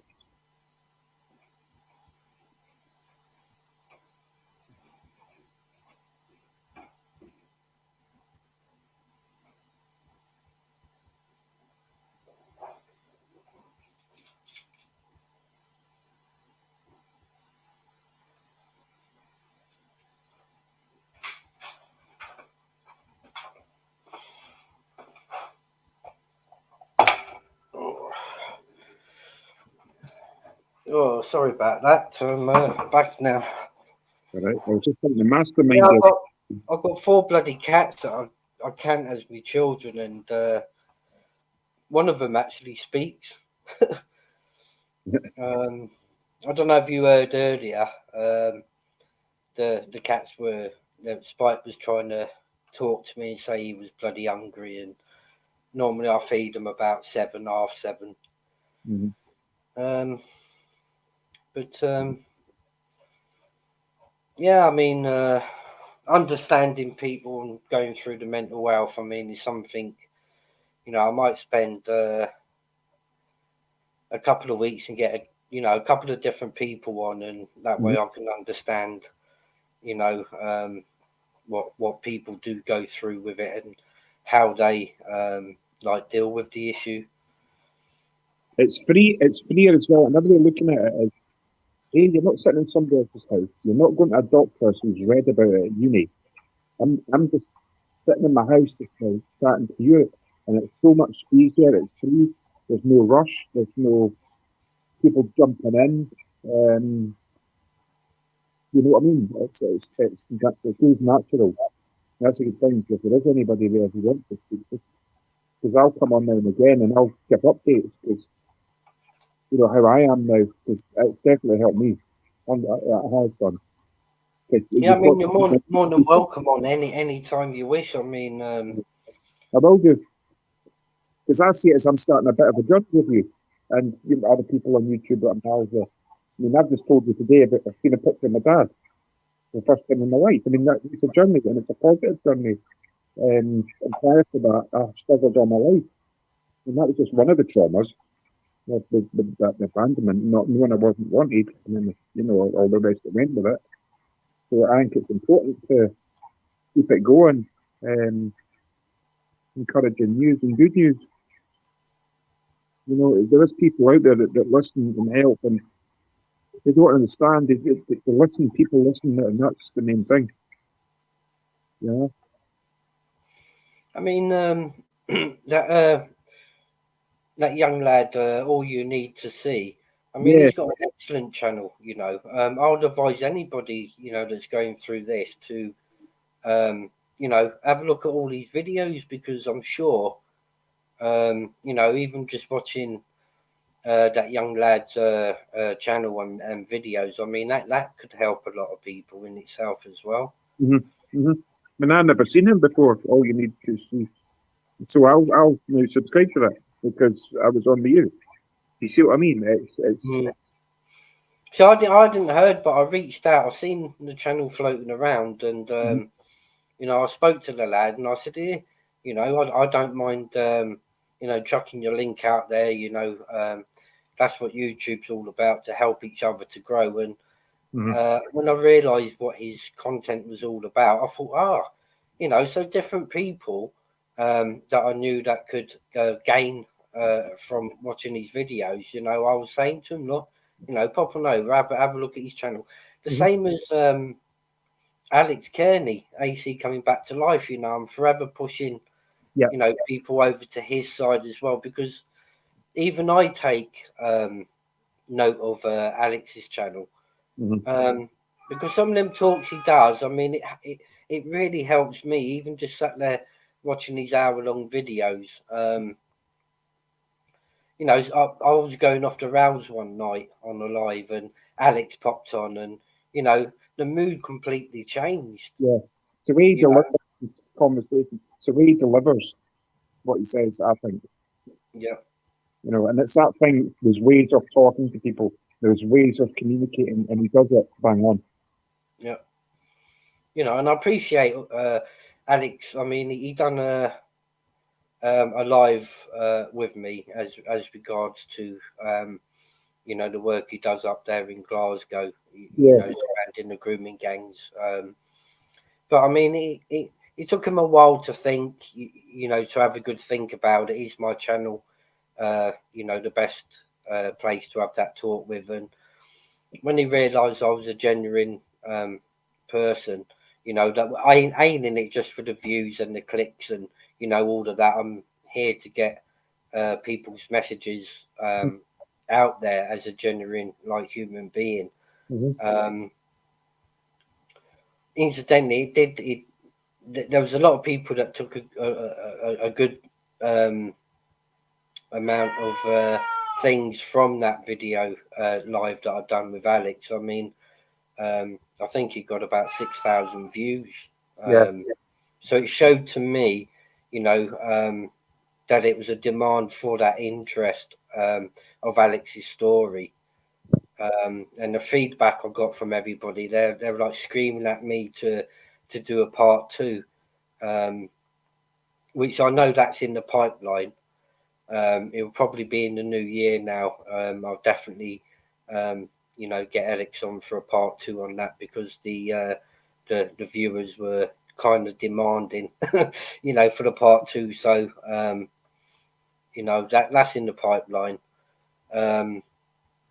I've got a couple of other guests coming on in the new year. I've got Britain's most violent prisoner, Shane Taylor. He's promised me an interview in the new year, and that's going to be his last ever one that he's ever going to do. So, you know, I feel proud of myself, you know, for being able to get Shane on, and for him agreeing, you know, to do a one-on-one with me. I've been I've been trying to get Yami B on, and I know that's another one that's in the air, and I know that's going to happen soon. And you know, Yami B's got a great story out there to tell from a reformed character. I've had Brian Cockrell on to. Well, I better let Spikey out. He's yelling abuse at me. I don't like it when the cats shout abuse at me.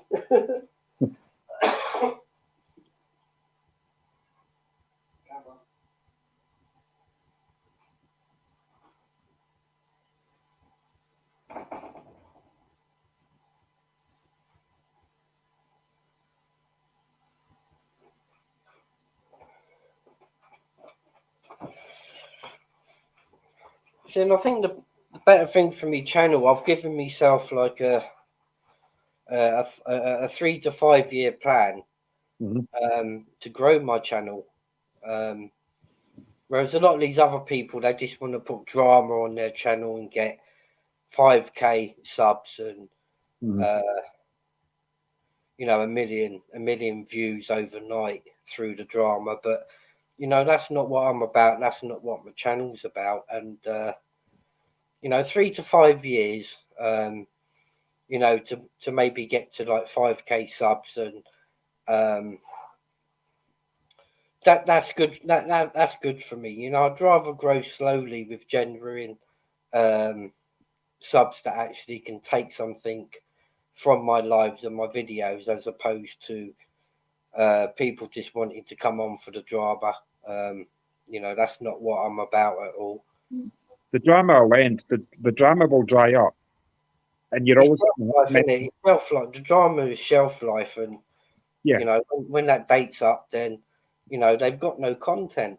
That's it. And there's always going to be mental health. There's always going to be issues everybody wants to talk about. But you've just said it's an open night, so it's like, you know, it could be somebody just now sitting lonely or wants to jump on or take what we've spoken about and say, "Ah, similar," you know. And see, just because maybe I have never ventured into talking about people's mental health, or for them to explain to me what mental health is, so I can understand, you know, what it is. You know, I'm taking the effort to, you know, find out, you know, how deep, you know, this problem really is and how it affects people's lives, you know. that's it. And there's plenty of people out there that are going through the same thing that, you know, might not necessarily find it at that moment to talk about it, but by listening to somebody telling their story, you know, they can relate to that, and at the same process, I can learn, you know, about that. So it ain't just going to be based on grooming gangs. You know, I've got to broaden my horizon with like the content, and you know, all of this kind of blends in. You know, with my channel, because it's all a form of abuse or mental health or addiction. You know, all surrounds you know, the same sort of criteria. As well as getting guests on that used to be bad and now they've reformed their character to get their story of that transformation and that reform. You know, I don't mind. Whereas Ronan done an interview recently with Brian Cockrell, the taxman, but he wanted the exciting, juicy parts, you know, when he was the taxman. Whereas I was more interested in from Brian about the transformation. You know, how we became from taxing drug dealers to, you know, living his life around God. That's not the story that many try and get out of Brian, but you know, that's the story that I wanted to incorporate. My channel is not about gangsters or what they've done. It's more like, you know, the reform and transformation. And then see the difference for you as well. You came on tonight saying you don't know much about mental health. You've had your own sort of thing to deal with through life, but you're not sitting there saying, "I can help you." You know what I'm saying? All this sort of thing. Your cards on the table saying, "I want to know. I want to learn." It's more like you can help me, because you know, you're helping me to you know, like learn what it's about, what you've been through. You know, I'm not sat here saying I understand mental health, because I'm here to find out, you know, and learn, you know, what mental health is and how it's affected people. So you're in essence teaching me, you know, by the things that you've been through in your world, I can understand exactly what mental health is. Unlike Decker saying that, oh, he wants to be a mental health ambassador, you know, I'm learning as much like from yourself to understand, you know, exactly what it is. Yeah. I mean, what to do if you want, and what I'd like you to do, or ask you to do, if you can think of things you want to ask me and tell me when to come on next time, because I'd like that. Because for me, I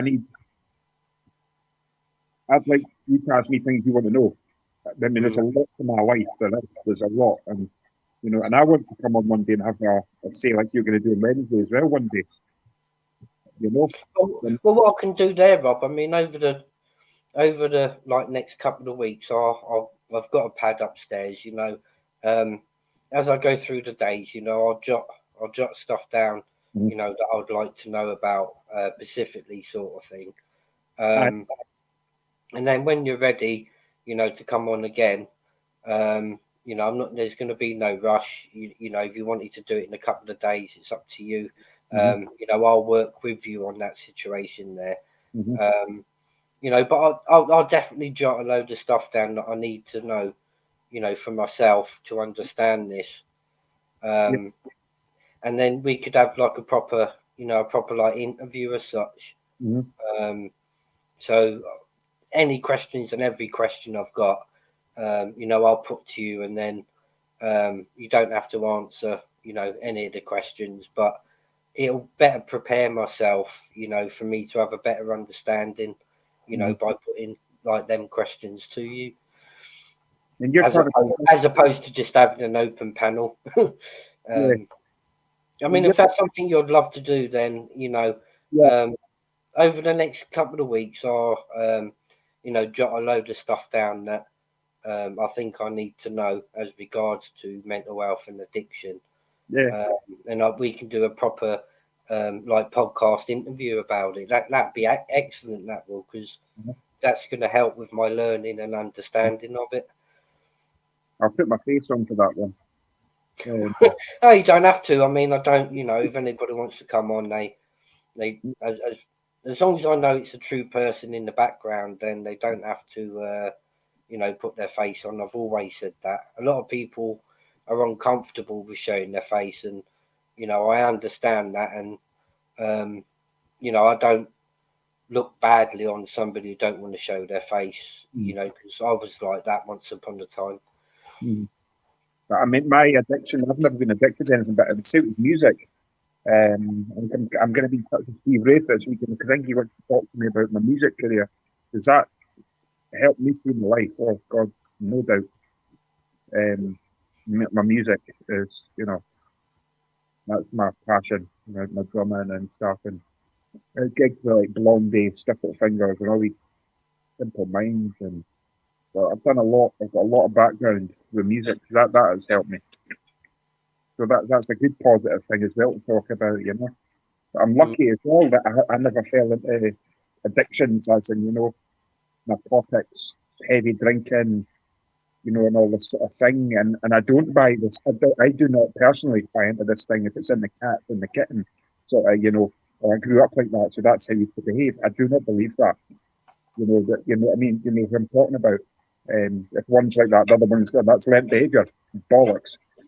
That's an adult decision. You make your own mind up. You make your own choices and decisions as responsible adults. You don't say, "I'll do that because my dad did or my mum did."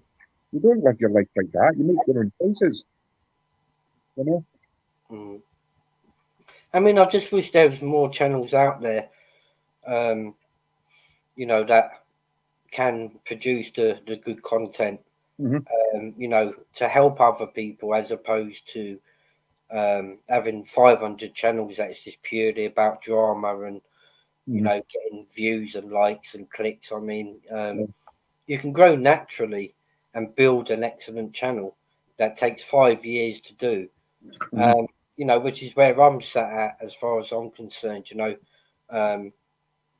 If it takes me 5 years, it takes me 5 years, but I know the content that will be on my channel is actually going to help somebody, maybe, at one day or another along that 5 year plan.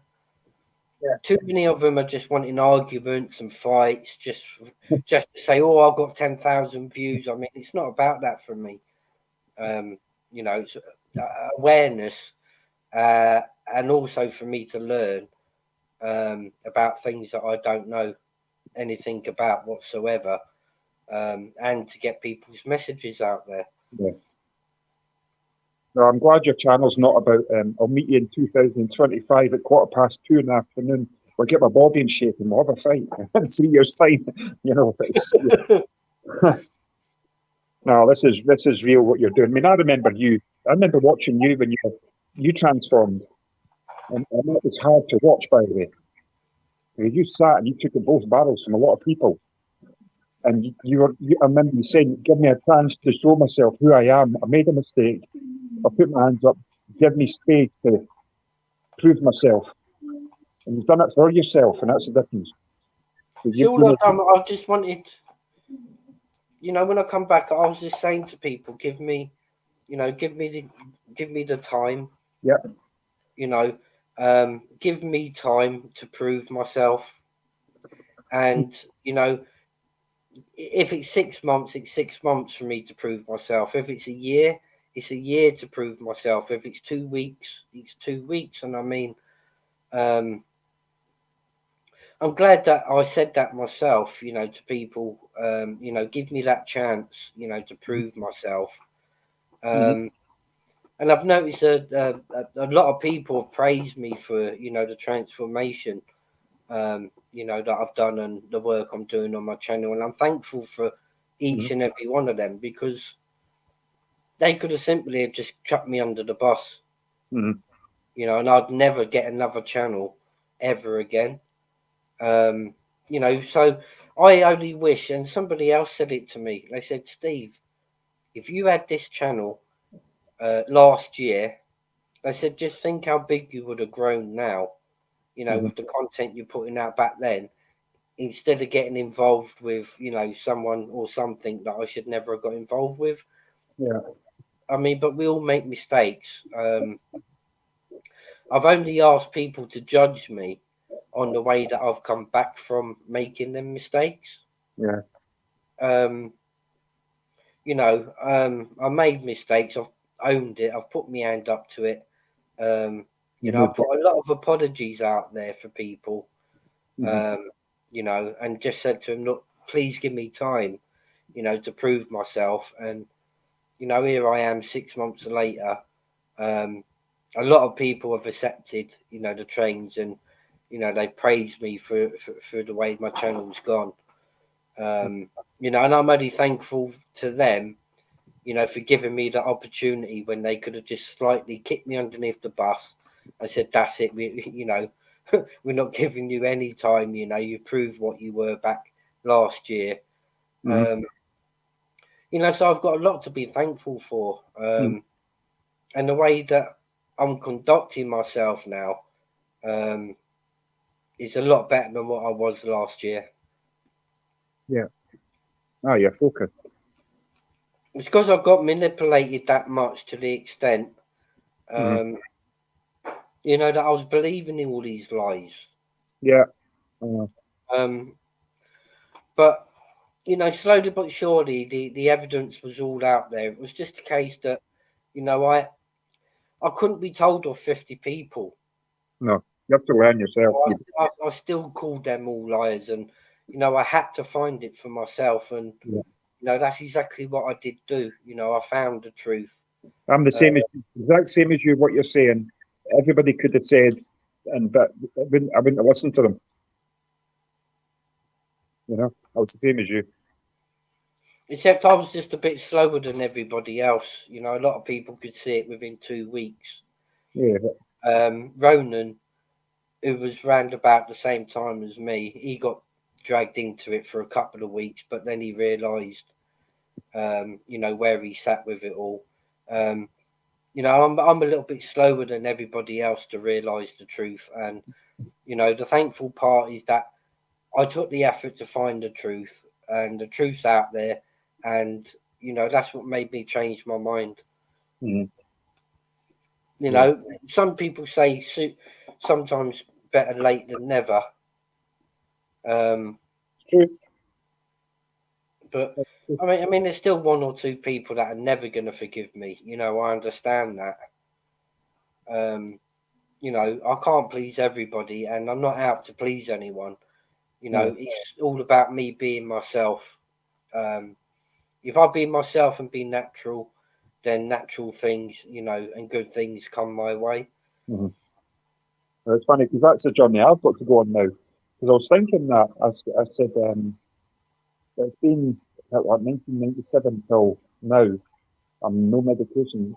So now I think to myself, I've got to work at who I am, how to speak properly, how to make better judgments in life, get better decision making, and that sort of thing. So my battle's just about to start. It is. But it's not a battle. I'll just take a day at a time and take what I've been through the worst. Basically, is what I'm saying. I made 260 videos about John Humble. Aye. 260 videos.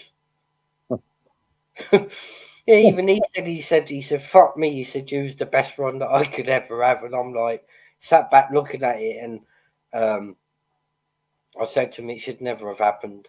He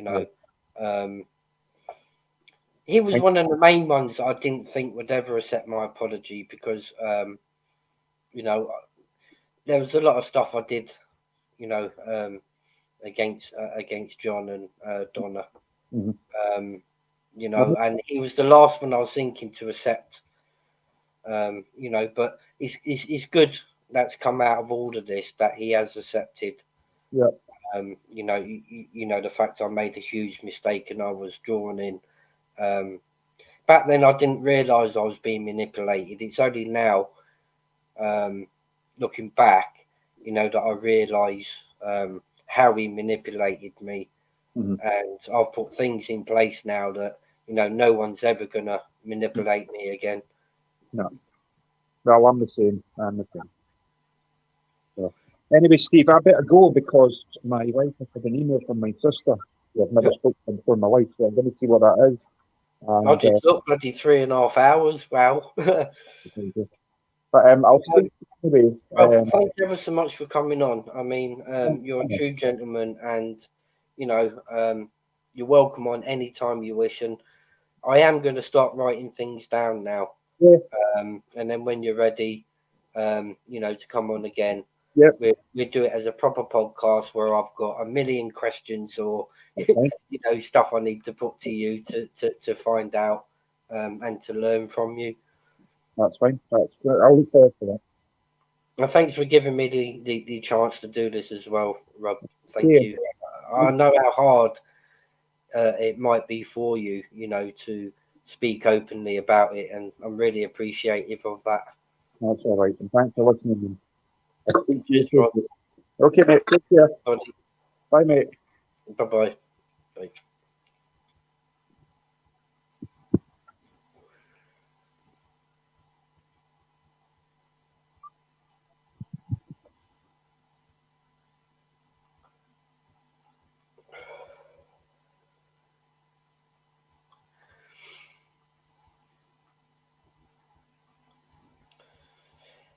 There we are, guys. 3 hours and 38 minutes. Once